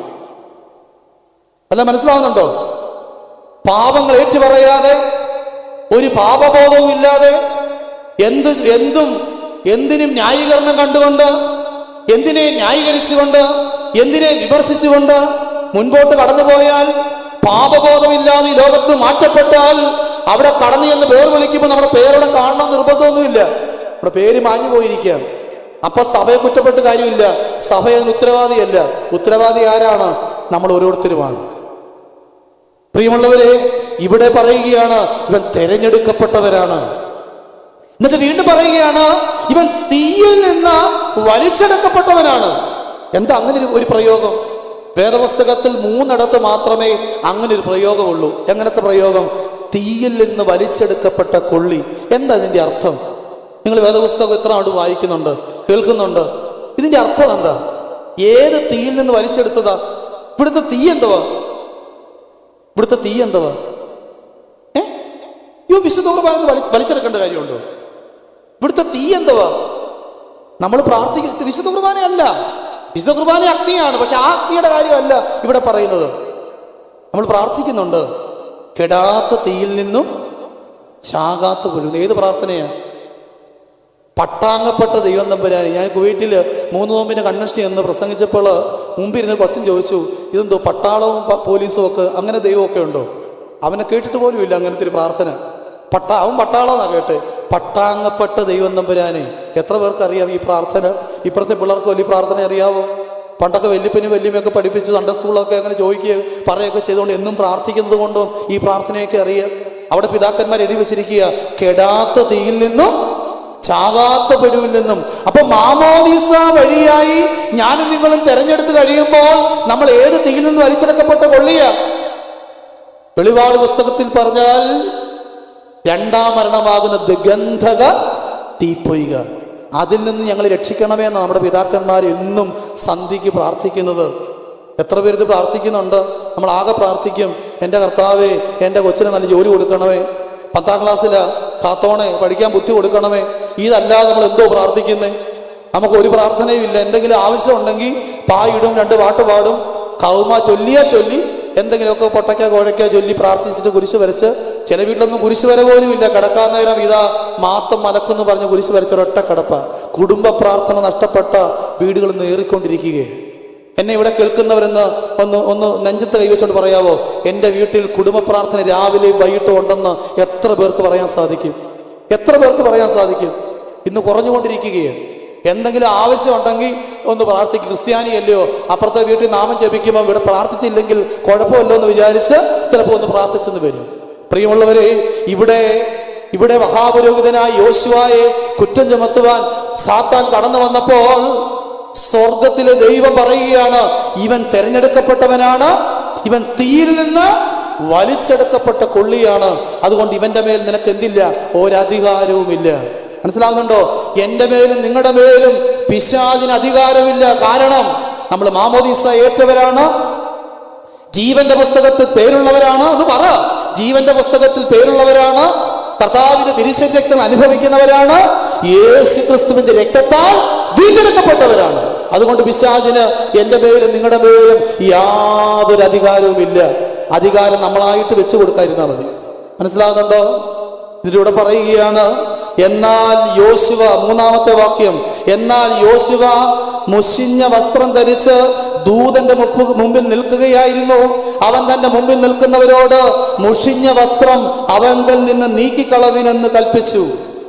അപ്പൊ ഇവിടെ പിശാച് കുറ്റം ചുമത്താൻ വന്ന എന്തുകൊണ്ടാ? മഹാപുരോഹിതനായ യോശുവ അണിഞ്ഞിരുന്ന വസ്ത്രം മുഷിഞ്ഞു, പാപത്തിന്റെ കറകൾ പറ്റി. എനിക്ക് നിങ്ങൾക്ക് സഭ വഴിയായി, മാമോദീസ വഴിയായി ഒരു വിശുദ്ധിയുടെ അങ്കി, റൂക്കുദിശ നെയ്ത, പാറക്കലീത്ത റൂഹ നെയ്ത ഒരു അങ്കി, തേജസ്സിന്റെ അങ്കി തന്നിട്ടുണ്ട്. ഇത് ഈ ഇട്ടിരിക്കുന്ന അങ്കിയല്ല, അത് പ്രകാശത്തിന്റെ വസ്ത്രമാണ്, തേജസ്സിന്റെ വസ്ത്രമാണ്. അത് നമ്മളിൽ കളങ്കം പറ്റിയിട്ടുണ്ടോ എന്ന് പരിശോധിക്കുന്നതാണെന്ത്? വിശുദ്ധ കുംഭസാരം. മനസ്സിലാകുന്നുണ്ടോ? അതിന് കറ പറ്റിയിട്ടുണ്ടോ? കളങ്കം പറ്റിയിട്ടുണ്ടോ? ഇവിടെ പിശാച് കുറ്റം ചുമത്തുവാൻ കാരണമായ എന്തെങ്കിലും പാപത്തിന്റെ കണികകൾ നമ്മളെ വശീകരിച്ചു കൊണ്ട് പോയിട്ടുണ്ടോ എന്ന് ആത്മപരിശോധന നടത്തി ഏറ്റുപറയുന്നതാണെന്ത്? വിശുദ്ധ കുംഭസാരം. അത് നമ്മൾ ആത്മാർത്ഥമായി നടത്തണം. ഇവിടെ മുഷിഞ്ഞ വസ്ത്രം മാറ്റി കല്യാണ വസ്ത്രം, നല്ല വസ്ത്രം ധരിപ്പിച്ചു. എന്നിട്ട് എന്തോ ചെയ്തു? തലയിലൊരു രാജമുടി വെച്ചു. ഇത്തരം കണ്ടപ്പോഴത്തേക്ക് പിശാച് അവിടെ നിന്ന് പോയി. നോക്കിക്കേ, ആദ്യം കുറ്റം ചുമത്തിയത് ആരെയാണ്? ഇയ്യോബിനെ. 2ാമതായി കുറ്റം ചുമത്തിയത് ആരെയാണ്? മഹാപുരോഹിതനായ യോശുവയെ. ഇനി 3ാമത് കുറ്റം ചുമത്തിയൊരു സംഭവം വേദപുസ്തകത്തിലുണ്ട്. യൂദയുടെ പുസ്തകം അതിൻ്റെ 9ാമത്തെ വാക്യമാണ്. യൂദയുടെ പുസ്തകം അതിൻ്റെ 9ാമത്തെ വാക്യം കണ്ടോ? വാക്യം കണ്ടോ? എന്നാൽ പ്രധാന ദൂതനായ മീഖായേൽ മോശയുടെ ശരീരത്തെക്കുറിച്ച് പിശാചിനോട് തർക്കിച്ച് വാദിക്കുമ്പോൾ ഒരു ദൂഷണവിധി ഉച്ചരിപ്പാൻ തുനിയാതെ കർത്താവ് നിന്നെ ഭത്സിക്കട്ടെ എന്ന് പറഞ്ഞു. ശ്രദ്ധിച്ച് കേൾക്കണം. ആദ്യത്തെ 2 സംഭവം ജീവനോടെ ഇരിക്കുന്ന സമയത്തുള്ള സംഭവമാണ്. 3-ാമത്തെ സംഭവം എപ്പോഴാണെന്നറിയാമോ? ശരീരത്തിൽ നിന്ന് ആത്മാവ് വേർപെടുന്നൊരു സമയം. അതിനെയാണ് മരണനാഴികയെന്ന് നമ്മൾ പറയുന്നത്. ആ സമയം അത്ര നിസ്സാര സമയമല്ല കേട്ടോ. ശരീരത്തിൽ നിന്ന് ആത്മാവ് വേർപെടുന്ന സമയം എന്ന് പറയുന്നത് നമ്മൾ വളരെ ഗൗരവമായി കാണേണ്ട ഒരു സമയമാണ്. അവിടെ ഒത്തിരി നമുക്ക് കാണാൻ പറ്റാത്ത അദൃശ്യമായ ഒത്തിരി സംഭവങ്ങൾ നടക്കുന്നുണ്ട്. അതിലൊരു സംഭവമാണ് ഇപ്പോൾ ഇവിടെ വായിച്ചത്. നമ്മുടെ ശരീരത്തിൽ നിന്ന് ആത്മാവ് വേർപെടുമ്പോൾ ആരൊക്കെയാ വരുന്നേ? പിശാചും വരും, ദൈവത്തിൻ്റെ ദൂതനും വരും. മനസ്സിലാവുന്നുണ്ടോ? ഇവിടെ ആര് മരിച്ചപ്പോഴാണ് വന്നേ? മോശ ചില്ലറക്കാരനാണോ? ഞാൻ ഈ വാക്യം വായിച്ചപ്പം ഞാൻ അങ്ങ് ഞെട്ടിപ്പോയി. മോശയെപ്പറ്റി ഒന്ന് ചിന്തിച്ചു. മോശ ആരാണ്? ദൈവത്തിൻ്റെ വലിയ പ്രവാചകൻ അല്ലേ? കൽപ്പലക ദൈവത്തോട് ചോദിച്ച് ദൈവത്തെ മുഖാമുഖം കണ്ട് ദൈവത്തിന് വേണ്ടി അത്ഭുതങ്ങൾ പ്രവർത്തിച്ചവൻ. ഇസ്രായേൽ മക്കളെ ഫറവോന്റെ അടിമമുഖത്തിൽ നിന്ന് വിമോചിപ്പിച്ചു കൊണ്ടുവന്ന വിമോചകൻ, ലിബറേറ്ററാണ്. കൽപ്പന ഇറക്കോട്ട് വന്നവനാണ്. ദൈവത്തെ മുഖാമുഖം കണ്ടവനാണ്. ദൈവത്തിന് വേണ്ടി വൻകാര്യങ്ങൾ ചെയ്ത വ്യക്തിയാണ്. ദൈവമേ, ഇത്രയും വലിയ കാര്യങ്ങളൊക്കെ ചെയ്ത വ്യക്തി മരിച്ചപ്പോൾ ആരൊക്കെയാ വന്നേ? പിശാചും ദൈവദൂതനും. ഞാൻ ചിന്തിക്കാറുണ്ട്, നിങ്ങളുടെ കാര്യമല്ല, ഈ ബലഹീനനും മഹാഭാവിയുമായി ഞാനൊക്കെ മരിക്കുമ്പോഴേ ഇവിടെ ഒരു പിശാച വന്നുണ്ടെങ്കിൽ ഞാനൊക്കെ മരിക്കുമ്പോൾ കൂടോടിഞ്ഞ് വരും. ആര്? പിശാച്. മരിച്ചു കിടക്കുമ്പം അച്ഛന്മാരൊക്കെ വന്ന് പൊക്കിയടിക്കുക, ഇയാൾ വലിയ പുള്ളിയാ, കിടുകിട വറപ്പിച്ചവനാ, ഒറ്റ ശ്വാസത്തിൽ പൊതുയോഗം നടത്തിയവനാ, അങ്ങനാണ്, മാടയാണ്, ഓടയാണെന്നൊക്കെ പറയും. അപ്പൊ പിശാച് തലക്കെന്ന് പറയും, അച്ഛന്മാരെ ഇയാളെ പറ്റി നിങ്ങൾക്ക് എന്തോ അറിയാം? കുതുകാലി വെട്ടി, പാരവെപ്പുകാരൻ, അന്യന്റെ മുതൽ ആഗ്രഹിച്ചവൻ മാത്രമല്ല, മൊത്തം നമ്മളാരും അങ്ങനെ അന്യന്റെ മുതലൊന്നും ആഗ്രഹിക്കത്തില്ല, അല്ലല്ലോ. നമ്മുടെ തനി സ്വഭാവം വെളിപ്പെടുന്ന എപ്പോഴെന്നറിയാമോ? നമ്മുടെ തനി സ്വഭാവം കുടുംബസ്വത്ത് ഭാഗം വെക്കുമ്പോഴാണ്. കുടുംബസ്വത്ത് ഭാഗം വെക്കുമ്പോഴാണ് ഒരു നസ്രാണിയുടെ, ഒരു ഓർത്തഡോക്സുകാരന്റെ തനിക്കോണം വെളിവാകുന്നത്. അല്ല, നിങ്ങൾ നെഞ്ചത്ത് കൈവച്ചുകൊണ്ടത് പറ, ഒന്നും എനിക്ക് മോശയെ പോലെ നീ ഇടത്തോട്ടെങ്കിൽ, അബ്രഹാമിനെ പോലെ. അബ്രഹാമും പിന്നെ ആരായിരുന്നു? ലോത്തും. നീ ഇടത്തോട്ടെങ്കിൽ നമ്മളാരെങ്കിലും പറയുമോ? എനിക്കൊന്നും വേണ്ട, നീ ഉള്ളതെല്ലാം നീ അങ്ങ് എടുത്തു. ആരെങ്കിലും പറയുമോ? ആരും പറയുകയില്ല. അവൻ്റെയും കൂടെ എനിക്ക് കിട്ടിയാൽ കൊള്ളാന്ന് പറഞ്ഞിരിക്കുക. പ്രിയമുള്ളവരെ, ഇവിടെ മോശ മരിച്ചപ്പോൾ പിശാച് വന്നു. പക്ഷെ ആ പിശാചിനെ ഭത്സിക്കുവാൻ ആരുണ്ടായിരുന്നു? പ്രധാന ദൂതനായ മീഖായേൽ അവിടെ ഉണ്ടായിരുന്നു. കാരണം ദൈവത്തിന് വേണ്ടി വൻകാര്യങ്ങളൊക്കെ ചെയ്ത വ്യക്തിയാണെങ്കിലും ചെറിയ ചെറിയ കുഴപ്പമൊക്കെ ആർക്കും ഉണ്ടായിരുന്നു. മോശയ്ക്ക്. മോശ, നമ്മൾ നോമ്പിന്റെ പ്രാർത്ഥനയിൽ പാടുന്നത് മോശ സൗമ്യനായ മോശ എന്നാണ് പാടുന്നത്. ശാന്തൻ മോശ എന്ന് പറഞ്ഞ് നമ്മൾ അതിന്റെ ബോവസൊക്കെ ചൊല്ലി നിർത്തുന്നത്. പക്ഷേ മോശ അത്ര സൗമ്യനൊന്നും അല്ല. ഇത്തിരി കോപിഷ്ഠനായിരുന്നു, ഇത്തിരി ദേഷ്യക്കാരനൊക്കെ ആയിരുന്നു. അതുകൊണ്ടാണല്ലോ കൽപ്പനയും വാങ്ങിയോട് താഴെ വന്നപ്പോൾ പെട്ടെന്ന് ദേഷ്യം വന്ന് മൊത്തം തച്ചടയ്ക്കാൻ കാരണം അങ്ങനെയായിരുന്നു. നമ്മളും അങ്ങനെയാണ്. നമ്മൾ ആരാധനയൊക്കെ കഴിഞ്ഞ് വീട്ടിലിരുമ്പോഴായിരിക്കും അപ്പുറത്തെ വീട്ടിലെ കോഴി നമ്മുടെ ഇരുത്തുന്നത്. അപ്പം അപ്പോഴും നമ്മുടെ മുഴുവൻ കൺട്രോളും നമ്മുടെ പോകും. ഇത്രയും നേരം കുർബാനയിൽ നിന്നാണെന്ന് ചിന്തയൊന്നും നമുക്ക് ഉണ്ടാകത്തില്ല. പറയേണ്ട അരുതാത്ത വാക്കുകളെല്ലാം നമ്മൾ പറയും. വേണേൽ ഒറ്റ ഏറിന് ആ കോഴിയെ കൊല്ലും. എന്തൊക്കെ പ്രവൃത്തികളാണ് നമ്മൾ ചെയ്യുന്നത്. ഇവിടെ മോശ കോപിഷ്ഠനായിരുന്നു.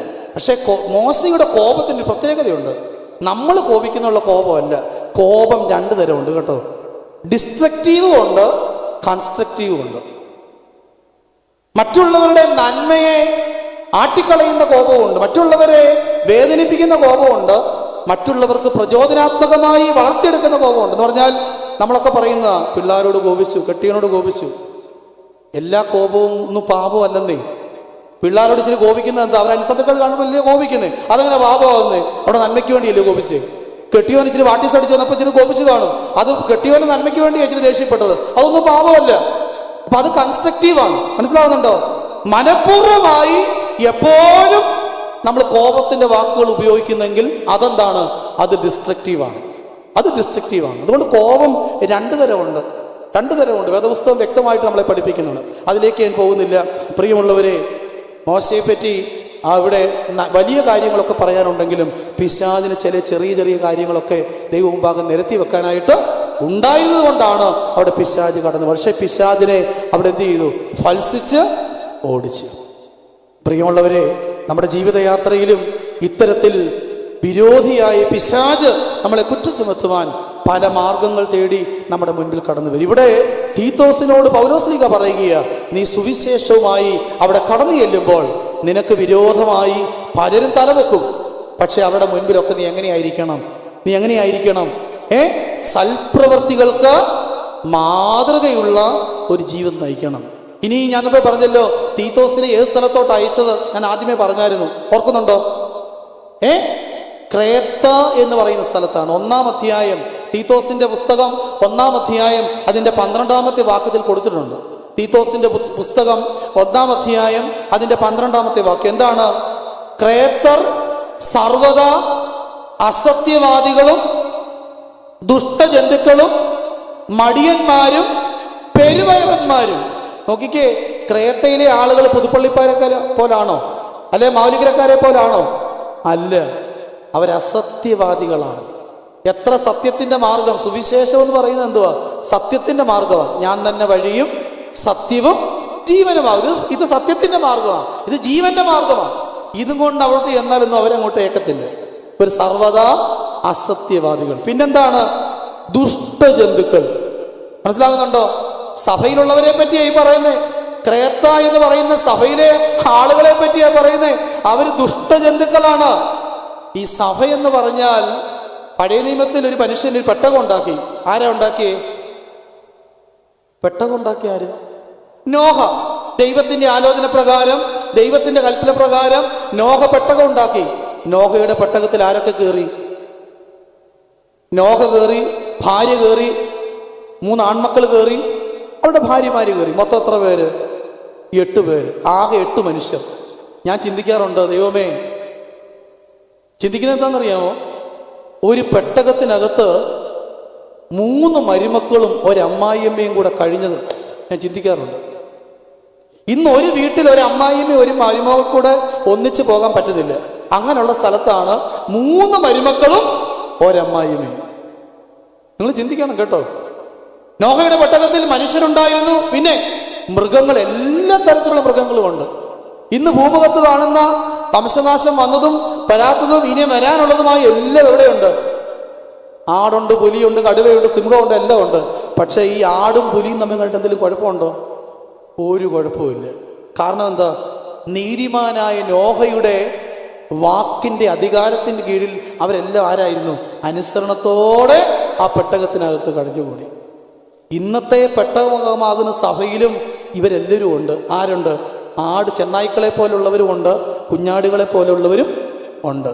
അതുകൊണ്ട് ഈ ചെന്നായ്ക്കളും കുഞ്ഞാടുകളും ഒരുമിച്ച് ഈ പെട്ടകത്തിനകത്തുള്ളത് കൊണ്ടാണ് ചില സമയത്തൊക്കെ ഇച്ചിരി പൊട്ടലും ചീറ്റലും ഒക്കെ അവിടെ ഇവിടെയൊക്കെ ചില പൊതുയോഗങ്ങളിലൊക്കെ, ഞാൻ എടുത്തു പറയുന്നില്ല, ചില പൊതുയോഗങ്ങളിലൊക്കെ ഇച്ചിരി പൊട്ടലും ചീറ്റലും, അല്ലെങ്കിൽ ചില ഭവനങ്ങളിലൊക്കെ ചില പൊട്ടലും ചീറ്റലും, അല്ലെങ്കിൽ നമ്മുടെ സമൂഹത്തിൽ സഭയിൽ ചില പുഴുക്കുത്തുകളൊക്കെ ഉണ്ടാകുന്നത് എന്തുകൊണ്ടാണ്?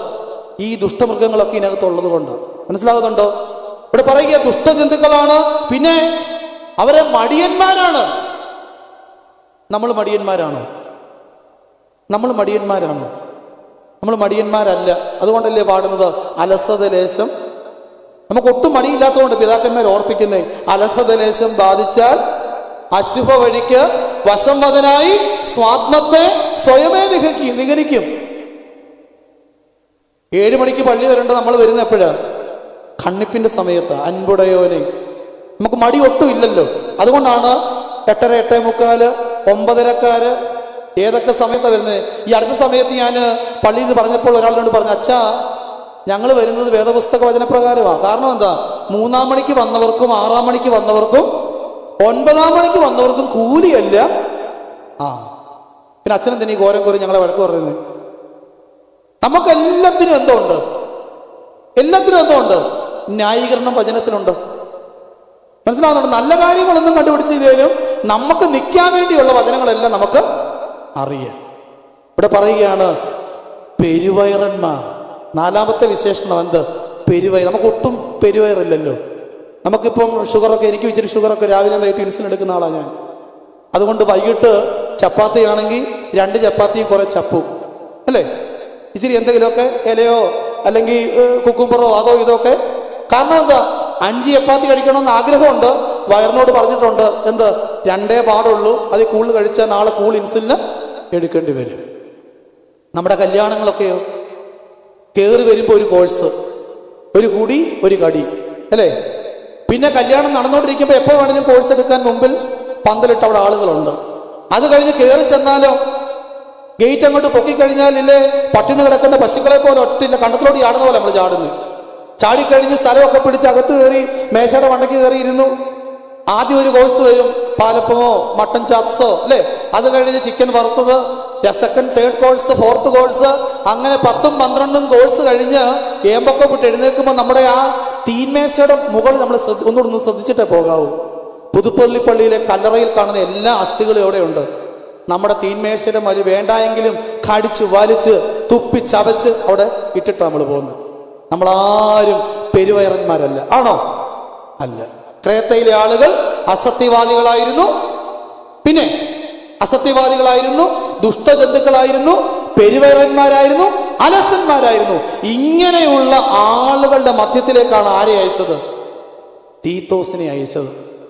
എങ്ങനെ പ്രവർത്തിക്കും? ഞാനെങ്ങാണ് വരുന്നെങ്കിൽ പേടിച്ച് വിറച്ച് കൽപ്പന കൊണ്ട് ആരെ കൊടുത്തതിന്? തിരുമേനിയുടെ കൊടുത്തതിന്. ഞാൻ പറഞ്ഞു മനസ്സിലാവുന്നുണ്ടോ?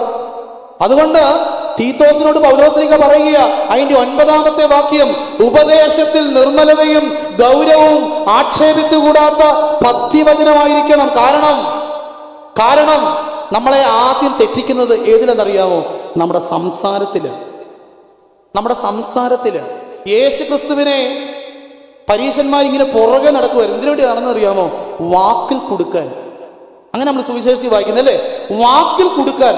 മറ്റുള്ളവർ നമ്മളെ കൊടുക്കുന്നത് എങ്ങനെയാണ്? നമ്മുടെ വായിക്കകത്ത് ഇട്ടിളക്കി നമ്മളെ ചൊടിപ്പിക്കുന്ന എന്തെങ്കിലും ഒന്ന് പറഞ്ഞ് 2 വർത്തമാനം പറഞ്ഞ് നമ്മുടെ വായിൽ നിന്ന് വരുന്ന വർത്തമാനം ദോഷകരമായി തീരുവാനായിട്ട് മറ്റുള്ളവർ പ്രവർത്തിക്കും. അതുകൊണ്ട് തീത്തോസിനോട് പൗലോസ്ലീഹ പറയുക, നിന്റെ സംസാരം എങ്ങനെ ആയിരിക്കണം? നല്ല നിർമ്മലതയുള്ള ഭാഷ നീ സംസാരിക്കണം. പിശാചിന് പ്രവർത്തിക്കുവാൻ നീ ഇടം കൊടുക്കരുത്. യേശുക്രിസ്തുവിൻ്റെ ഭാഷയ്ക്ക് 3 പ്രത്യേകതയുണ്ട്. യേശുക്രിസ്തുവിൻ്റെ ഭാഷയ്ക്ക് 3 പ്രത്യേകത. ഈ പ്രസംഗം എല്ലാം മറന്നാലും ആ 3 വാക്ക് നിങ്ങൾ മറക്കരുത്. 1, ക്രിസ്തുവിൻ്റെ ഭാഷ നല്ല മിതത്വമുള്ള ഭാഷയായിരുന്നു. മിതത്വം എന്ന് വെച്ചാൽ അളന്നു തൂക്കിയ കർത്താവ് സംസാരിക്കത്തുള്ളൂ. ഇന്നത്തെ നമ്മുടെ ഭാഷ എങ്ങനെയാണ്? അടുക്കളയിൽ മീൻകറി വെച്ച് എല്ലാം അരപ്പെല്ലാം കലക്കി കടുവ് വറുത്ത് നമ്മൾ ഗ്യാസ് ഒന്ന് സിമ്മേ വെച്ച് അവിടെ ഇങ്ങനെ അത് വേഗം കാത്തിരിക്കുമ്പോഴായിരിക്കും ചേട്ടത്തി കാനഡയിൽ നിന്ന് വിളിക്കുന്നത്. അന്നേരം ഫോണും കൊണ്ട് അവിടെ പോവും, സിറ്റ് ഔട്ടിൽ പോവും. ചേട്ടത്തി കാനഡയിൽ നിന്ന് വിളിച്ച് കാര്യങ്ങളെല്ലാം ശ്രമിച്ച് അരമണിക്കൂർ കഴിഞ്ഞ് 3/4 മണിക്കൂർ, 1 മണിക്കൂർ, 1.5 മണിക്കൂർ അത് കരിഞ്ഞ് പുകഞ്ഞ് അതിൻ്റെ മണം ഉമ്മർത്തെത്തിയാലും നമ്മൾ ഫോൺ കാത്തു വെക്കുവോ? ആരെങ്കിലും നമുക്കൊന്ന് സംസാരിക്കാൻ കിട്ടിയാൽ നമ്മളവരെ വെറുതെ വിടുവോ? Loose talking. കർത്താവിൻ്റെ ഭാഷയുടെ പ്രത്യേകത എന്താ? കർത്താവ് എന്തെങ്കിലും വാചാലമായിട്ട് പറഞ്ഞാൽ വ്യവസ്ഥയിലുണ്ടോ? ഇല്ല. വളരെ ചുരുക്കിയ കർത്താവ് പറഞ്ഞിരിക്കുന്നത്. മിതമായ ഭാഷയായിരുന്നു കർത്താവിൻ്റെ ഭാഷ. 2ാമത്തെ ഭാഷ, കർത്താവിൻ്റെ ഭാഷ പ്രത്യേകത എന്താ അറിയാമോ? 1 മിതത്വം, 2 മൃദുത്വം. എന്തോ മൃദുത്വം? വളരെ സോഫ്റ്റായിട്ട് സംസാരിക്കുന്ന വ്യക്തിയായിരുന്നു ആര്? യേശു ക്രിസ്തു. യോഹന്നാൻ സ്നാപകൻ സംസാരിച്ച പോലാണോ യേശു ക്രിസ്തു സംസാരിച്ചത്? ആണോ? യോഹന്നാൻ സ്നാപകൻ സർപ്പസന്തതികളെ വിളിച്ച്, അല്ലേ? വളരെ ഭീതിപ്പെടുത്തുന്ന വാക്കുകൾ ഉപയോഗിച്ചത്. എന്നാൽ യേശു ക്രിസ്തു എന്താ വിളിച്ചേ? നോക്കിക്കേ, വള്ളവും വഞ്ചിയൊക്കെ ഉത്ഥാനത്തിന് ശേഷം വള്ളവും വഞ്ചിയും കൊണ്ട് പഴയ പണിക്ക് പോയ ശിഷ്യന്മാർക്ക് ഒന്നും കിട്ടിയില്ല. ഒന്നും കിട്ടാതെ രാത്രിയുടെ 4-ാം യാമത്തിൽ കർത്താവ് കടന്നിട്ട് എന്തോ വിളിച്ചേ? കുഞ്ഞുങ്ങളെ, കൂട്ടുവാൻ വല്ലതുമുണ്ടോ? ഞാനായിരുന്നെങ്കിൽ 2 വർത്തമാനം അങ്ങ് പറഞ്ഞേന്, നിങ്ങളായിരുന്നെങ്കിൽ 2 വർത്തമാനം പറഞ്ഞേന്. കാരണം എന്താ? പുനരുത്ഥാനവും കഴിഞ്ഞ്, ക്രൂശീകരണവും കഴിഞ്ഞ്, പുനരുത്ഥാനവും കഴിഞ്ഞ് അവർക്ക് പ്രത്യക്ഷപ്പെട്ടത്, എന്നിട്ടും പോയിരിക്കുക പഴയ പണിക്ക്. ആർക്കായാലും ദേഷ്യം വരും. കർത്താവ് അവിടെ വളരെ മൃദുത്വമായി സംസാരിച്ചു.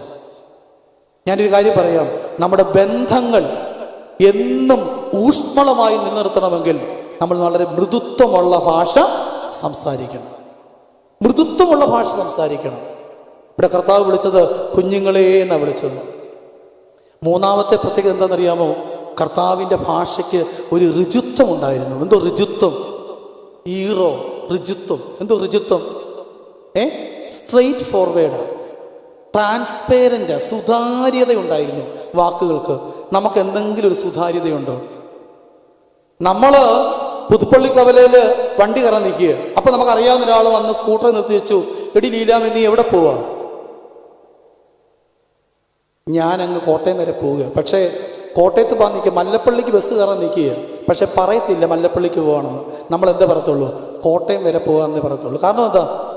ഞാൻ മല്ലപ്പള്ളിക്ക് വരെ പോകാണെന്ന് ഓപ്പണായിട്ട് പറഞ്ഞാൽ, എൻ്റെ ഭാര്യ വീട് മല്ലപ്പള്ളി ആയതുകൊണ്ട് എനിക്ക് മല്ലപ്പള്ളി വന്നു കേട്ടോ. ഓപ്പണായിട്ട് പറഞ്ഞാൽ ഇനി അത് അന്വേഷിച്ച് വല്ല ഞാൻ പോകുന്ന ഇടങ്ങളിൽ വല്ല കോടാക്കൊള്ളി ഒപ്പിക്കുമോ എന്നൊരു പേടി. ഏറ്റവും കൂടുതൽ അന്ധവിശ്വാസവും ഭയമുള്ളത് ആർക്കറിയാമോ? ഓർത്തഡോക്സുകാർക്ക്. ഞാൻ ഓപ്പണായിട്ടൊക്കെ പറയുക. നമുക്ക് എന്തെങ്കിലും ഒരു പ്രയാസം ഉണ്ടായാൽ നമ്മുടെ വിചാരം അയലത്തുകാർ ഏതാണ്ട് കോടാക്കൊള്ളി ഒപ്പിച്ചിട്ടാണ് നമുക്കിതെല്ലാം വന്ന നമ്മുടെ വിചാരം. അല്ല, നമ്മൾ ശരിയായ രീതിയിൽ ജീവിക്കാത്തത് കൊണ്ടാണെന്ന് നമുക്കൊരു ചിന്തയുമില്ല. അന്ധവിശ്വാസവും അവിശ്വാസവും പലപ്പോഴും മറ്റുള്ളവരെ നമുക്ക് പേടി. എന്തെങ്കിലും കാര്യം ഓപ്പണായിട്ട് പറഞ്ഞാൽ നമുക്കിനി ആരെങ്കിലും പാര വെക്കുമോ നമുക്കങ്ങ് പേടി. എന്തിനാ പേടിക്കുന്നേ? ഭയപ്പെടേണ്ട എന്ന് പറഞ്ഞവൻ കൂടെ ഉണ്ടെങ്കിൽ പിന്നെ എന്തിനാ പേടിക്കുന്നേ? ഇവിടെ ഇതാ വളരെ ഋജുത്വമായി കർത്താവ് സംസാരിച്ചു. വളരെ സ്ട്രെയിറ്റ് ഫോർവേഡ് ആയിരുന്നു. കർത്താവിന്റെ ഭാഷയുടെ 3 പ്രത്യേകത ഞാൻ പറഞ്ഞു. 1 മിതത്വമുള്ള ഭാഷ, 2 മൃദുത്വമുള്ള ഭാഷ, 3 ഋജുത്വമുള്ള ഭാഷ. നമ്മളെപ്പോഴും ഓപ്പണായിട്ട് സംസാരിക്കണം, സ്ട്രെയിറ്റ് ഫോർവേഡ് ആയിരിക്കണം. കർത്താവിൻ്റെ കാലഘട്ടത്തെ പറ്റി പറയുന്നുണ്ട്. ഹെരോദാവിൻ്റെ അധികാര ദുർവിനിയോഗത്തിൻ്റെ ഭാഷയും, പീലാത്തോസിൻ്റെ ഒഴിഞ്ഞുമാറലിൻ്റെ ഭാഷയും, പരീശന്റെ കാപട്യത്തിൻ്റെ ഭാഷയും, ചുങ്കക്കാരൻ്റെ ചൂഷണത്തിൻ്റെ ഭാഷയും, വേശ്യയുടെ വ്യഭിചാരത്തിൻ്റെ ഭാഷയും, കള്ളന്റെ മോഷണത്തിൻ്റെ ഭാഷയും സംസാരിക്കുന്ന ഒരു നാട്ടിലാണ് യേശു ക്രിസ്തു വേറിട്ട ഒരു തരംഗ ദൈർഘ്യം തൻ്റെ ഭാഷയിലൂടെ സൃഷ്ടിച്ചു. അതുകൊണ്ട് കർത്താവിൻ്റെ പുറകെ ഇങ്ങനെ എല്ലാവരും അങ്ങ് പോകുകയാണ്. മനസ്സിലാവുന്നുണ്ടോ? കർത്താവ് എവിടെ പോയാലും അവിടെ ജനക്കൂട്ടം തടിച്ചുകൂടാൻ കാരണം എന്താ? കർത്താവിൻ്റെ ഭാഷ നല്ല ആശ്വാസമുള്ള ഭാഷയായിരുന്നു. കർത്താവിൽ നിന്നൊരു വാക്ക് കേട്ടാൽ അതൊരു കുളിർമഴ പെയ്യുന്നൊരനുഭവമായിരുന്നു എന്നുള്ളൊരു ബോധ്യമുള്ളത് കൊണ്ടാണ് ആളുകളെല്ലാം സംസാരിച്ചത്. ഇവിടെ തീത്തോസിനോട് പൗലോസ്ലീഹ പറയുകയാണ്, നീ പോകുന്ന ഇടങ്ങളിൽ എല്ലാവരെയും നിനക്ക് നേടാൻ കഴിയണമെങ്കിൽ നിന്റെ ഭാഷ എങ്ങനെയായിരിക്കണം? വിശുദ്ധമായിരിക്കണം, സുതാര്യമായിരിക്കണം. സന്യാസ പിതാവായ വിശുദ്ധ മക്കാറിയോസ് പറയുന്നത്, ദുർവാസനകൾ ഉണർത്തുന്ന ഭാഷ സംസാരിക്കുന്നത് പ്രകൃതി വിരുദ്ധവും, സ്നേഹത്തിന്റെ ഭാഷ വിസ്മരിക്കുന്നത് ദൈവത്തോടുള്ള മറുതലിപ്പാണെന്ന് വിശുദ്ധ മക്കാറിയോസ് പറയുന്നുണ്ട്. അതുകൊണ്ട് നമ്മുടെ ഭാഷയിൽ എപ്പോഴും സ്നേഹത്തിൻ്റെ കണികയുള്ള, സ്നേഹത്തിൻ്റെ പശിമയുള്ള, എല്ലാവരെയും ചേർത്ത് നിർത്തുവാൻ പാകമായ ഒരു സംസാര ശൈലിയുള്ളവരായിട്ട് ഞാൻ നിങ്ങൾ മാറണം എന്ന് ഈ വേദഭാഗം നമ്മെ പഠിപ്പിക്കുക. അടുത്തതായിട്ട് അവിടെ പറയുക, സകലത്തിലും, അതിൻ്റെ 10ാമത്തെ വാക്യം, സകലത്തിലും നല്ല വിശ്വസ്തത കാണിക്കുന്നവരായി ഇരിക്കുവാൻ കൽപ്പിക്കുക. തീത്തോസിനോട് പൗലോസ്ലീഹ പറയുക, നീ പോകുന്നിടത്തൊക്കെ എല്ലാവരോടും പറയണം, വിശ്വസ്തത കൈമോശം വരാതെ അത് കാത്തു സൂക്ഷിക്കുന്നവരായിട്ട് ജീവിക്കുവാൻ എല്ലാവരോടും കൽപ്പിക്കണം. എന്താ ഈ വിശ്വസ്തത? വിശ്വസ്തത ഞാൻ പറയും, കുടുംബ ജീവിതത്തിൻ്റെ അടിത്തറയാണെന്ത്? വിശ്വസ്തത. നമ്മുടെ കുടുംബ ജീവിതത്തിൻ്റെ അടിത്തറയാണ് വിശ്വസ്തത. വിശ്വസ്തത ഭാര്യ ഭർത്തൃ ബന്ധങ്ങളിൽ, ദാമ്പത്യ ബന്ധങ്ങളിൽ, അത് ഏത് ബന്ധമായാലും വിശ്വസ്തത കൈമോശം വന്നാൽ ബന്ധങ്ങൾ താറുമാറാകും. ഈ അടുത്ത സമയത്ത് സർപ്രൈസായിട്ടൊരു മനുഷ്യൻ ഗൾഫിൽ നിന്ന് നാട്ടിലേക്ക് വന്നു. 8 വർഷത്തിന് ശേഷം 8 വർഷത്തിന് ശേഷം സർപ്രൈസായിട്ട് ഭാര്യയോടും മക്കളോടൊന്നും പറഞ്ഞില്ല. സാധാരണ പറഞ്ഞാൽ നമ്മൾ വീട്ടിൽ നിന്ന് കാറും ഒക്കെ ആയിട്ട് നമ്മൾ എയർപോർട്ടിൽ പോയി വിളിച്ചോണ്ട് വരും. ഈ മനുഷ്യൻ ആരോടും പറഞ്ഞില്ല വരുവാന്ന്. ഒരു ദിവസം നെടുമ്പാശ്ശേരി വന്ന് ഫ്ലൈറ്റ് ഇറങ്ങി, ഒരു ടാക്സി പിടിച്ചു, വീട്ടിലേക്ക് വന്നു. ഏതാണ്ട് വൈകുന്നേരം 6 മണി 6:30 ഇരുട്ട് വീണു തുടങ്ങി. അദ്ദേഹം ഗേറ്റിങ്കൽ വന്നു. ടാക്സിക്കാരന് പൈസയൊക്കെ കൊടുത്ത് പെട്ടിയൊക്കെ എടുത്തോണ്ട് വീടിൻ്റെ ഉമ്മറത്തോട് സിറ്റൗട്ടിലോട്ട് വരികയാണ്. ഉമ്മറത്തൊരു ലൈറ്റ് പോലും ഇട്ടിട്ടില്ല. വീട് നോക്കിയപ്പോൾ വീട് വെളിയിൽ നിന്ന് പൂട്ടിരിക്കുക, തുറക്കാൻ പറ്റുന്നില്ല. ഒരു ജനൽ തുറന്നു കിടപ്പുണ്ട്. ഈ മനുഷ്യൻ എല്ലാം കൂടെ അകത്തോട്ട് നോക്കിയപ്പോൾ തൻ്റെ അപ്പൻ സ്ട്രോക്ക് വന്ന് കിടക്കുകയാണ്. അപ്പനെ ശുശ്രൂഷിച്ചുകൊണ്ട് തൻ്റെ അമ്മ അദ്ദേഹത്തെ ശുശ്രൂഷിച്ചുകൊണ്ട് ഇരിപ്പുണ്ട്. അപ്പം ഈ അമ്മയ്ക്ക് അങ്ങ് ആശ്ചര്യമായി. മോനെ കണ്ടപ്പോൾ, മോനെ നീ എന്താ പറയാതെ വന്നത്? അപ്പം ഈ മനുഷ്യൻ ചോദിച്ചു, എൻ്റെ ഭാര്യ, എനിക്ക് 3 മക്കളുണ്ട്, 3 ആൺമക്കൾ, അവരെല്ലാം എന്ത് ചെയ്യും? അപ്പം അമ്മ പറഞ്ഞു, ഉച്ചയ്ക്ക് 2:30 കഴിഞ്ഞപ്പം അവളൊരു ബാഗൊക്കെ തൂക്കിക്കൊണ്ട് ഒരു ബൈക്കിന് പുറകെ കയറി പോകുന്നുണ്ട്. അപ്പോൾ പിള്ളേർ അവരൊക്കെ വന്നു. അവർ കഴിപ്പും കുടിപ്പും ഒക്കെ കഴിഞ്ഞ് പെരയും പൂട്ടി അവർ പറഞ്ഞ പാട്ടിന് പോയി. ഇപ്പം പെര പൂട്ടിരിക്കുക, ഉമ്മറത്ത് കുറ്റിയിട്ടിരിക്കുക, പൂട്ടിരിക്കുക, മനുഷ്യന് കയറാൻ പറ്റുന്നില്ല. അവസാനം രാത്രി 10 മണി വരെ ആ സിറ്റ് ഔട്ടിൽ ആ മനുഷ്യൻ അവിടെ ഇരുന്നു. 10 മണിയായപ്പം ആര്യ കയറി വന്നു. ഭാര്യ ഒരു ബൈക്ക് വന്ന് നിന്നു. ഭാര്യ വന്നിറങ്ങി, ഗേറ്റ് തുറന്ന്. അപ്പോഴത്തേക്ക്, അയ്യോ ഇച്ചാച്ചൻ ആരോടും പറയാതെ സർപ്രൈസായിട്ട് വന്നല്ലോ എന്ന് പറഞ്ഞു വെള്ളടി വെട്ടുന്ന പോലെ ഒട്ട നിപ്പ. അച്ചാച്ചൻ എന്താ പറഞ്ഞേ? ഞാൻ ആരോടും പറയാതെ സർപ്രൈസായിട്ട് വന്നതുകൊണ്ട് എൻ്റെ ഭാര്യയുടെയും മക്കളുടെയും തനിക്കൊണം എനിക്ക് മനസ്സിലായി. ആ മനുഷ്യൻ കരഞ്ഞുകൊണ്ട് പറഞ്ഞൊരു കാര്യമുണ്ട്. അച്ഛാ, ഈ 8 വർഷത്തിനിടയ്ക്ക് കൊറോണ, ആ സമയത്ത് ജോലി വരെ നഷ്ടപ്പെട്ടു. അന്ന് എൻ്റെ വീട് പണി നടന്നുകൊണ്ടിരിക്കുകയാണ്. ഞാൻ വീട്ടുകാരോട് പറഞ്ഞില്ല, ജോലി നഷ്ടപ്പെട്ട കാര്യമൊന്നും പറഞ്ഞില്ല. അത് കഴിഞ്ഞ് ജോലിയൊക്കെ കിട്ടി, വീട് പണി പൂർത്തീകരിച്ചു. വീടിൻ്റെ കൂതാശയ്ക്ക് വരാൻ പറ്റിയില്ല, വിസായിക്ക് പ്രോബ്ലമായിട്ട് വരാൻ പറ്റിയില്ല. അവളോട് ആങ്ങളെയും വീട്ടുകാരും എല്ലാം കൂടെ ചേർന്ന് കൂതാശയൊക്കെ നടത്തി. എൻ്റെ അപ്പന് സ്ട്രോക്ക് വന്നു, അന്നേരം എനിക്ക് വരാൻ പറ്റിയില്ല. അപ്പം മരിച്ചു പോകുന്ന ഒരു സാഹചര്യത്തിലേക്ക് വന്നു. അപ്പോൾ പോലും ഞാൻ വാവിട്ട് നിലവിളിച്ച് നാട്ടിൽ നിന്ന് പോകാൻ പറ്റുന്നില്ല. അങ്ങനെ എൻ്റെ ജോലിയെല്ലാം കമ്പനിയിൽ നിന്ന് എന്നെ ഇപ്പം വിട്ടിരിക്കുക നാട്ടിലേക്ക്. ഭാര്യയുടെയും മക്കളെയും കൂടെ ശിഷ്ടായുസ്കാരം ജീവിക്കാൻ ഞാൻ വന്നതാണ്. അന്നപ്പം കിടക്കുന്നു. ഭാര്യയുടെ ഒരു സാഹചര്യം, മക്കളുടെ വേറൊരു സാഹചര്യം, കുടുംബത്തിൻ്റെ വേറൊരു സാഹചര്യം. ആ മനുഷ്യൻ സങ്കീർത്തനത്തിൽ പറയുന്ന പോലെ ആ രാത്രി മുഴുവൻ കണ്ണുനീര് കൊണ്ട് തൻ്റെ കിടക്കയെ നനച്ചു, വാവിട്ട് കരഞ്ഞു. ആ മനുഷ്യൻ പറഞ്ഞ വേറൊരു കാര്യമുണ്ട്, ഞാൻ ഇവളെ ഡിവോഴ്സ് ചെയ്യുന്നൊന്നുമില്ല. കാരണം എന്താ? എൻ്റെ 3 മക്കളുടെ അമ്മയാണ്. പക്ഷെ ഇവൾ ചെയ്തത്, ഈ അനുസരണക്കേട്, അതൊരു കുറ്റം, ഒരു കുറ്റബോധം, ഒരു പശ്ചാത്താപം ഇവക്കുണ്ടാകണം. ഞാൻ ചെയ്തത് തെറ്റാണെന്നുള്ള ഒരു ബോധ്യം അത് എന്നോട് ഏറ്റു പറഞ്ഞു. അത് മാത്രം മതി, എനിക്ക് വേറെ ഒന്നും വേണ്ട. ആ മനുഷ്യൻ പറയുകയാണ്. എത്ര നല്ലൊരു മനുഷ്യൻ. ഞാൻ പറഞ്ഞു വന്നത്, വിശ്വസ്തത നഷ്ടപ്പെടുമ്പോൾ ബന്ധങ്ങൾ ആടിയുലയും. അത് ഏത് ബന്ധത്തിലായാലും, ദാമ്പത്യ ബന്ധത്തിലായാലും, മാതാപിതാക്കൾ തമ്മിലുള്ള ബന്ധത്തിലായാലും, കുഞ്ഞുങ്ങളും അപ്പനും അമ്മയുള്ള ബന്ധത്തിലായാലും, സഹോദരി ബന്ധത്തിലായാലും, ഏത് ബന്ധത്തിലായാലും വിശ്വസ്തത നഷ്ടപ്പെട്ടു പോയാൽ ബന്ധങ്ങൾ ആടിയുലയും. ഇവിടെ മോശയെപ്പറ്റി എബ്രായ ലേഖനം 2-ാം അധ്യായത്തിൽ പറയുന്നുണ്ട്. ദൈവഭവനത്തിലൊക്കെയും വിശ്വസ്തനായിരുന്നു ആര്? മോശ. ദൈവഭവനത്തിലൊക്കെയും വിശ്വസ്തരായിരുന്നു മോശ. ഞാൻ ഈ വാക്യം വായിച്ചപ്പോൾ ചിന്തിക്കാറുണ്ട്, എന്നെപ്പറ്റി ദൈവം തമ്പുരാൻ അങ്ങനെ പറയുമോ? ഞാൻ എത്ര വിശ്വസ്തനാണോ? നമ്മൾ ഇടയ്ക്കിടയ്ക്ക് നമ്മളോട് തന്നെ ചോദിക്കണം, ഞാൻ വിശ്വസ്തനാണോ? ഞാൻ ഭക്തനാണോ? ദൈവത്തിൻ്റെ മകനായിട്ടാണോ ജീവിക്കുന്നതൊക്കെ നമ്മൾ ഇടയ്ക്കിടയ്ക്ക് ചോദിച്ചെങ്കിലേ നമുക്കൊരു മനസാക്ഷി കുത്തൊക്കെ ഉണ്ടാകത്തുള്ളൂ. നമുക്കൊരു ചോദ്യവും ഇല്ല, ഒരു പറച്ചിലും ഇല്ല, ഒന്നുമില്ല. നമ്മളിങ്ങനെ ചത്തതിലൊക്കുമോ ജീവിക്കുന്നു പറഞ്ഞ് ഇങ്ങനെ അങ്ങ് പോവുകയാണ്. ഇവിടെ പൗലോസ്ലീഹ അടുത്തതായിട്ട് അവിടെ പറയുന്നത് എന്താണെന്നറിയാമോ? അതിൻ്റെ 12-ാമത്തെ വാക്യം, നാം ഭാഗ്യകരമായ പ്രത്യാശയ്ക്കായിട്ട് മഹാദൈവവും നമ്മുടെ രക്ഷിതാവുമായ യേശു ക്രിസ്തുവിൻ്റെ തേജസ്സിൻ്റെ പ്രത്യക്ഷതയ്ക്കായിട്ട് കാത്തുകൊണ്ടിരിപ്പാൻ നീ പഠിപ്പിക്കണം. എന്ന് പറഞ്ഞാൽ നീ പോകുന്നിടത്തൊക്കെ എന്തോ പ്രസംഗിക്കണം? യേശു ക്രിസ്തുവിൻ്റെ വരവിനെ പറ്റി പ്രസംഗിക്കണം. സഭയോട് പറയണം, കർത്താവ് പോയതുപോലെ വീണ്ടും വരും. നമ്മൾ പ്രാർത്ഥിക്കുന്ന അങ്ങനെയല്ലേ? നമ്മുടെ എല്ലാ ആരാധനയും നമ്മൾ പ്രാർത്ഥിക്കുന്നത് എന്തുവാ? കർത്താവേ, നിന്റെ വരവിന് വേണ്ടി ഞങ്ങൾ നോക്കി പാർത്തിരിക്കുന്നു. നമുക്കങ്ങനെ ഒരു ബോധ്യമൊന്നും ഇല്ലെങ്കിലും പിതാക്കന്മാർ എഴുതി വെച്ചത് കൊണ്ട് നമ്മളങ്ങ് കാണാപ്പാടം അങ്ങ് ചൊല്ലുകയാണ്. എത്ര പേർക്കുണ്ട് കർത്താവ് പോയതുപോലെ വീണ്ടും വരുമെന്നുള്ള ബോധ്യം? എത്ര പേർക്കുണ്ട്? കർത്താവ് യേശു മിശിഹ സ്വർഗാരോഹണത്തിന് നാളുകളിൽ നമ്മൾ കാണുന്നുണ്ട്. അന്ന് കുർബാനയ്ക്ക് ഒരു ചുരുക്കമാണ്, അതവിടെ നിന്നും കാണത്തുമില്ല, കേൾക്കത്തുമില്ല. സ്വർഗാരോഹണത്തിന് നാളുകളിൽ കർത്താവ് എന്ത് ചെയ്തു? തൻ്റെ ശിഷ്യന്മാരെ എല്ലാം കൂട്ടി ഒരു മലമുകളിലേക്ക് പോയി. ഏത് മലമുകളിലാണ് പോയേ? ഏത് മലമുകളിലാ? കേട്ടില്ല. ഏത് മലമുകളിലേക്ക് കയറിപ്പോയേ? ഗത്സമനയല്ല. കർത്താവ് സ്വർഗാരോഹണം ചെയ്ത മല ഏതാ? ഒലൂമല. ഒലൂമല. കർത്താവിന്റെ പാദം അവസാനമായി ഈ ഭൂമി സ്പർശിച്ച സ്ഥലം ഒലൂമലയാണ്. ഒലൂമലയിലേക്ക് കയറിപ്പോയി. അപ്പൊ കർത്താവിനോട് എത്ര ശിഷ്യന്മാരുണ്ടായിരുന്നു? എത്ര പേരുണ്ടായിരുന്നു? ഒരാൾ കെട്ടിഞ്ഞാണ് ചത്തു. പിന്നെ എത്ര പേരുണ്ട്? 11 പേര്.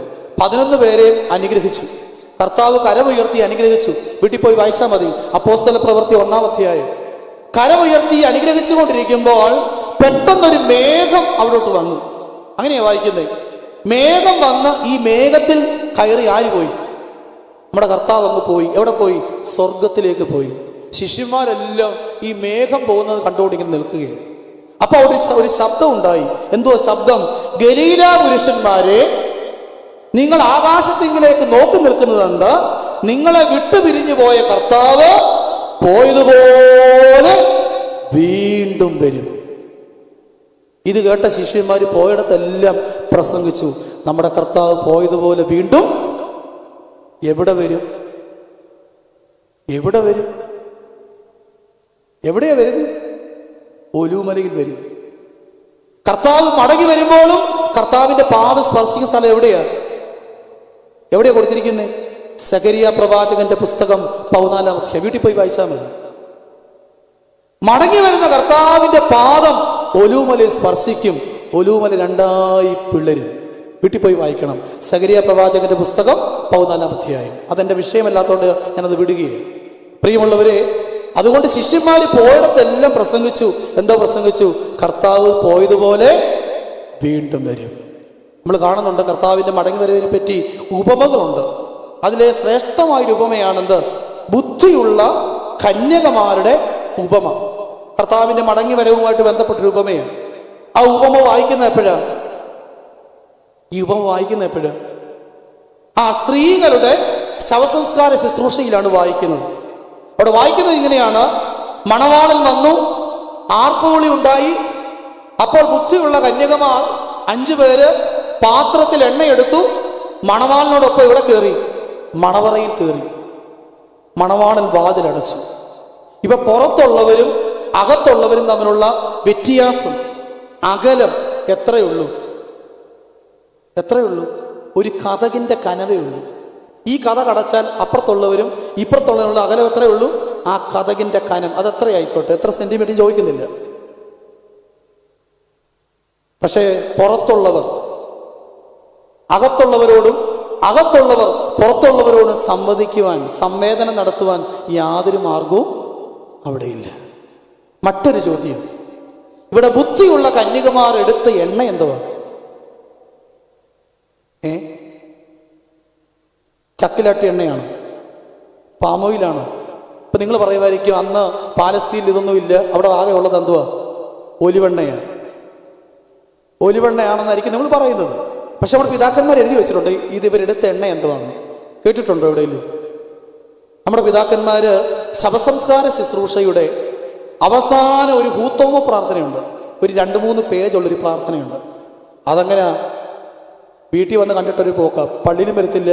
പള്ളി വന്നാലും പകുതി കഴിയുമ്പം നമുക്ക് അവിടെയാണ്. കുഴിക്കടയിലോട്ട് ആരെങ്കിലും പോകാറുണ്ട്? വളരെ ചുരുക്കം ആളുകൾ പോകാറുണ്ട്. വീട്ടുകാർ മാത്രമേ പോകാറുള്ളൂ. അവിടെ പോയ പോലെ ശ്രദ്ധിക്കാറുണ്ടോ? ഒന്നുമില്ല. അവിടെ പിതാക്കന്മാർ വളരെ വെണ്ടയ്ക്കാശ് എഴുതി വെച്ചിട്ടുണ്ട്. എന്തോന്നറിയാമോ? കാരുണ്യമാകുന്ന എണ്ണ കൊണ്ട് തങ്ങളുടെ ദീപയഷ്ടികൾ തെളിയിച്ചവരാണ് ആര്? ബുദ്ധിയുള്ള 5 കന്യകമാർ. ഇനിയും ശവസംസ്കാര ശുശ്രൂഷ പോകുമ്പം ഇത് വായിക്കുന്ന ശ്രദ്ധിച്ചോണം. എന്ത് എഴുതി വെച്ചിരിക്കുന്നേ? കാരുണ്യമാകുന്ന എണ്ണ. അപ്പൊ ബുദ്ധിയുള്ള കന്യകമാർ പാത്രത്തിലെടുത്ത എണ്ണ എന്തുവാ? കാരുണ്യം എന്ന് പറഞ്ഞാൽ ജീവിച്ചിരിക്കുമ്പോൾ മറ്റുള്ളവരോട് കാരുണ്യമായിട്ട് ഇടപെടണം. അമ്മായിയമ്മയ്ക്ക് വെള്ളം കൊടുക്കണം, പ്രായിക്കൊണ്ട് കൊടുക്കരുത്. കൂടപ്പറപ്പുകളെ വീട്ടിൽ കയറ്റണം, പ്രായിക്കൊണ്ട് അവർക്ക് കാപ്പി അനത്തി കൊടുക്കരുത്. ചെയ്യുന്നതെല്ലാം സ്നേഹത്തിൽ ചെയ്യണം. മനസ്സിലാകുന്നുണ്ടോ? അപ്പൊ കാരുണ്യം, കരുണ. അതുകൊണ്ടാണ് യാക്കോബ് ശ്ലീഹ പറയുന്നത് കരുണയില്ലാത്തവന് കരുണയില്ലാത്ത ന്യായവിധിയാണ്.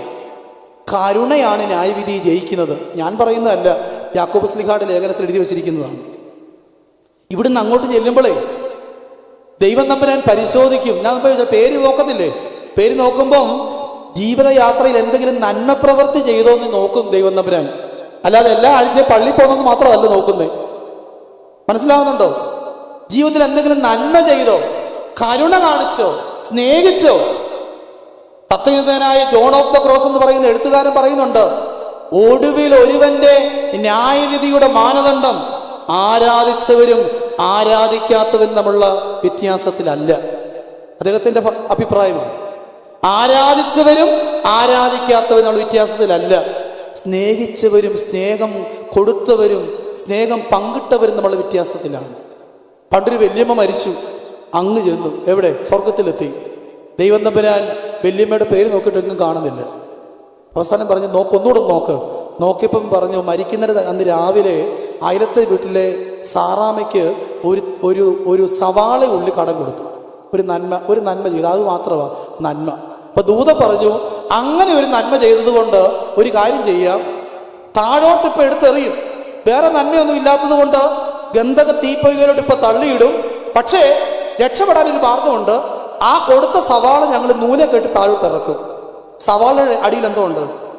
നാരുണ്ട്. ആ നാരെ പിടിച്ച് മണ്ടക്കോട്ട് കയറാമെങ്കിൽ കയറിക്കോ. ഇതൊരു കഥയായിട്ട് നമുക്ക് തോന്നുന്നെങ്കിലും നമ്മൾ ചെയ്യുന്ന ഓരോ പ്രവൃത്തിക്കും തക്കതായ പ്രതിഫലം എവിടെയുണ്ട്? ന്യായം വിധിക്കുന്ന ദൈവത്തിന്റെ. അതുകൊണ്ട് സംഘത്തിനക്കാർ പറയുന്നത്, ആകയാൽ ഭൂമിയിൽ ന്യായം വിധിക്കുന്ന ഒരു ദൈവമുണ്ട്, നീതിമാന് പ്രതിഫലമുണ്ട് നിശ്ചയം. സങ്കീർത്തനത്തിൽ പറയുന്നതാണ്. ആകയാൽ നീതിമാന് പ്രതിഫലമുണ്ട് നിശ്ചയം. ഭൂമിയിൽ ന്യായം വിധിക്കുന്ന ഒരു ദൈവമുണ്ട്. അതുകൊണ്ട് നമ്മുടെ ന്യായവിധിയെപ്പറ്റി നമുക്ക് നല്ല ബോധ്യം ഉണ്ടാകണം. ഏറ്റവും കൂടുതൽ പഠിപ്പിക്കുന്ന സഭയാണ് ഓർത്തഡോക്സ് സഭ. ഓർത്തഡോക്സ് ആരാധന മുഴുവൻ, പ്രത്യേകിച്ച് 9-ാം മണി നമസ്കാരം മുഴുവൻ ഈ മരണത്തെപ്പറ്റിയും മരണാനന്തര ജീവിതത്തെപ്പറ്റിയും ന്യായവിധിയെപ്പറ്റിയും ഒക്കെയാണ് നമ്മളിവിടെ ബോധ്യപ്പെടുത്തുന്നത്.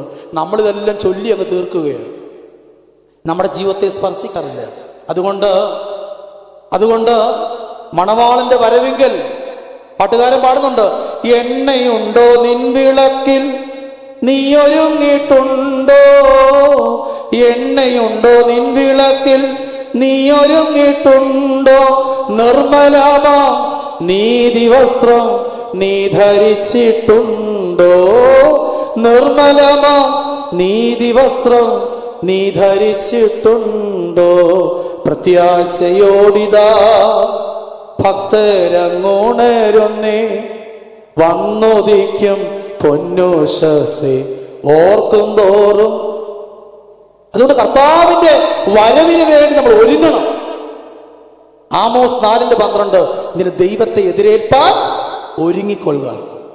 ഈ കൊച്ചു ജീവിതം ഒരുക്കത്തിനുള്ള ജീവിതമാണ്. സമയം എന്തുവായി? 12 ആയില്ലേ? ഇനി ഒറ്റ ചിന്ത കൂടെ പറഞ്ഞുകൊണ്ട് ഞാൻ എൻ്റെ വാക്കുകൾ ഉപസംഹരിക്കുക.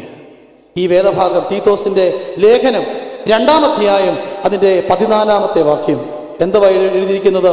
അവൻ, കണ്ടോ വാക്യം 2:14, അവൻ നമ്മെ സകല അധർമ്മത്തിൽ നിന്നും വീണ്ടെടുത്ത് സൽപ്രവർത്തികളിൽ ശുഷ്കാന്തിയുള്ള ഒരു സ്വന്തം ജനമായി തനിക്ക് ശുദ്ധീകരിക്കേണ്ടതിന് തന്നെത്താൻ നമുക്ക് വേണ്ടി കൊടുത്തു. ആ വാക്യം ട്രാൻസ്ലേറ്റ് ചെയ്തപ്പോൾ അതിൻ്റെ ശുദ്ധി എന്ന് വെച്ചാൽ അതിൻ്റെ ഒരു വാക്കങ്ങ് വിട്ടുപോയി.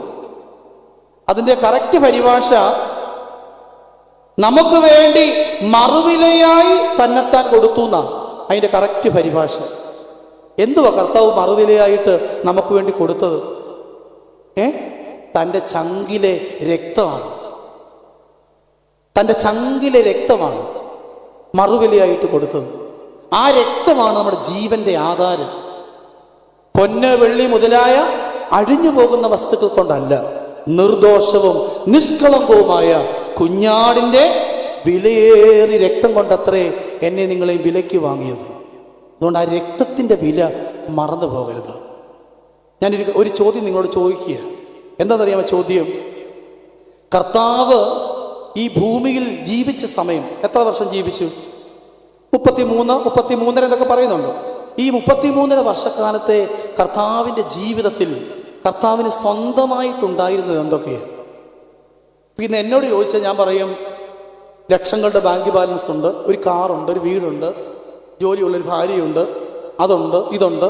നിങ്ങളോട് ചോദിച്ചാലും പറയും ഡെബിറ്റ് കാർഡുണ്ട്, ക്രെഡിറ്റ് കാർഡുണ്ട്, ആധാർ കാർഡുണ്ട്, പാൻ കാർഡുണ്ട്, ഇല്ലാത്ത കാർഡൊന്നും ഇപ്പം എല്ലാം ഉണ്ട്. നമ്മുടെ കർത്താവ് യേശു മിശിഹായ്ക്ക് ഈ ഭൂമിയിൽ ജീവിച്ച സമയത്ത് സ്വന്തമായിട്ട് എന്തൊക്കെ ഉണ്ടായിരുന്നു? ഒരു ക്ലൂ തരാം. 3 കാര്യം സ്വന്തമായിട്ടുണ്ടായിരുന്നു. 3 കാര്യം. ഒന്നാമത് ഒരമ്മയുണ്ടായിരുന്നു. ഒരമ്മ സ്വന്തമായിട്ട് പറയാൻ ഒരു അമ്മയുണ്ടായിരുന്നു. അപ്പൻ പോലും വളർത്ത പിതാവ്. ഈ അമ്മ ക്രൂശിന്റെ ചുവട്ടിൽ വെച്ച് നമ്മൾ കാണുന്നുണ്ട്, യോഹന്നാനെ ഏൽപ്പിച്ചു. യോഹന്നാൻ ആരെ ഏൽപ്പിച്ചു? യോഹന്നാൻ ആരെ ഏൽപ്പിച്ചു? അമ്മയെ, സഭയെ ഏൽപ്പിച്ചു. അതുകൊണ്ട് സഭ ഇന്നും ഈ അമ്മയെ കളയാതെ ഉണ്ടാക്കുന്നത്. പലരും കണ്ട് 16 നൂറ്റാണ്ടായപ്പോൾ പലരും അമ്മയെ കളഞ്ഞു. പക്ഷെ നമ്മൾ കളഞ്ഞില്ല. നമ്മൾ ഈ അമ്മയെ തിരിച്ചു കൊടുക്കേണ്ടതാണ്. സ്വന്തമായിട്ടൊരു അമ്മ. മനസ്സിലാവുന്നുണ്ടോ? 2, കർത്താവിന് സ്വന്തമായിട്ടൊരു അങ്കി ഉണ്ടായിരുന്നു. ഒരു അങ്കി അമ്മ തുന്നിക്കൊടുത്ത തുന്നലുകളില്ലാത്ത, അതവിടെ ചീട്ടിട്ടു എന്നൊക്കെ അവൾ വായിക്കുന്നുണ്ട്. 3ാമത് കർത്താവിന് സ്വന്തമായിട്ടുണ്ടാകുന്നത് എന്താണെന്നറിയാമോ? ഞാൻ ഈ മോതിരം ഊരിത്തരാം. കറക്റ്റ് ഉത്തരം പറഞ്ഞ് 3 പവനോട് കൊടുത്താൽ ഒരു 80,000 രൂപയിലും കിട്ടും. കർത്താവിന് 3ാമത് സ്വന്തമായിട്ട് എന്തോ ഉണ്ടായിരുന്നു? തൻ്റെ ഉടൽ, തൻ്റെ ശരീരം. അതും നമുക്ക് തന്നു. എന്തുവാ? വിശുദ്ധ കുർബാന. തൻ്റെ ശരീരവും തൻ്റെ രക്തവും. കർത്താവിന് സ്വന്തമായിട്ടുണ്ടായിരുന്ന എല്ലാം ഇവിടെ തന്നിട്ടാ പോയെ, സഭ ഏൽപ്പിച്ചിട്ടാ പോയെ. അതുകൊണ്ട് ഞാൻ പറഞ്ഞത്, നമ്മളെ അധർമ്മത്തിൽ നിന്ന് വീണ്ടെടുത്ത മറുവിലയാണെന്ത്? യേശു ക്രിസ്തുവിന്റെ രക്തം. അതുകൊണ്ട് യോഹന്നാൻ ശ്ലീഹ പറയുന്ന 1 ലേഖനം 1 അധ്യായം 7 വാക്യം, അവന്റെ പുത്രനായ യേശുവിന്റെ രക്തം സകല പാപവും പോക്കി നമ്മെ ശുദ്ധീകരിക്കുന്നു. നമ്മുടെ പിതാക്കന്മാർ രാത്രിയിൽ കിടന്നുറങ്ങാൻ പോകുമ്പോൾ അവർ പ്രാർത്ഥിച്ചു, അവിടുത്തെ രക്തത്തിൽ ഞങ്ങളെ തന്നെ സമർപ്പിക്കുന്നു. നിന്റെ രക്തം ഞങ്ങൾക്ക് കാവലാണ്. സൂത്താറ പ്രാർത്ഥനയെ ചൊല്ലിയില്ലേ? നിന്റെ രക്തവളപ്പിൽ നമ്മളെ സമർപ്പിച്ച് കുരിശ് വരച്ച് പ്രാർത്ഥിച്ച് നമ്മൾ കിടന്നുറങ്ങുന്നേ. കർത്താവിൻ്റെ രക്തത്തിൻ്റെ വില അത് പെന്തിക്കോസ്തുകാരുടെ ഒന്നും അവകാശമല്ല. പിതാക്കന്മാർ നമുക്ക് തന്നിട്ട് പോയ വലിയ ഭാഗ്യം, അവകാശമാണ്. ആ രക്തത്തിൽ ആശ്രയിച്ചോണം, ആ വിശുദ്ധ കുർബാനയിൽ ആശ്രയിച്ചോണം. ആ രക്തം ഭക്ഷിക്കണം, പാനം ചെയ്യണം. അതിൻ്റെ വിശുദ്ധി ഒരിക്കലും നമ്മുടെ ജീവിതം കൊണ്ട് കൈമോശം വരരുത്. ഇവിടെ പൗലോസ് ശ്ലീഹ പറയുകയാണ് തീത്തോസിനോട്, സകല അധർമ്മത്തിൽ നിന്നും നമ്മെ വീണ്ടെടുത്ത രക്തത്തിൻ്റെ മറുവില മറന്നുപോകരുത്. ഞാൻ ആദ്യം ഓർപ്പിച്ചൊരു വാക്യം, 2 അധ്യായം 7 വാക്യം, വിരോധി നമ്മെപ്പറ്റി ഒരു തിന്മയും പറയുവാൻ വകയില്ലാതെ ലജ്ജിക്കേണ്ടതിന് നീ നിന്നെ തന്നെ സൽപ്രവൃത്തികൾക്ക് മാതൃകയുള്ള ഒരു ജീവിതം നയിക്കണം. നമ്മുടെ ജീവിതം ആധ്യാത്മിക ജീവിതമാണ്. നമ്മുടെ ജീവിതം സുവിശേഷത്തിനനുസൃതമായ ജീവിതമാണ്. അതുകൊണ്ട് പിശാചിന് പ്രവർത്തിക്കുവാൻ ഇടം കൊടുക്കരുത്. സൽപ്രവർത്തികൾക്ക് മാതൃകയുള്ള വാക്കുകളും പ്രവൃത്തികളും ചിന്തകളും വിചാരങ്ങളും എല്ലാം ദൈവത്തിന് നിരക്കുന്നതായ ഒരു ജീവിതത്തിൻ്റെ ഉടമയായി തീരുവാൻ, പേർ വിളിക്കുമ്പോൾ കയ്യിൽ കുരുത്തോലയുമേന്തി അവന് എതിരേൽക്കുവാൻ സ്വർഗത്തിലെ ദൈവം നമ്മളെ ഇടയാക്കട്ടെ എന്ന് ഓർപ്പിച്ചുകൊണ്ട് എൻ്റെ വാക്കുകൾ ഉപസംഹരിക്കുന്നു.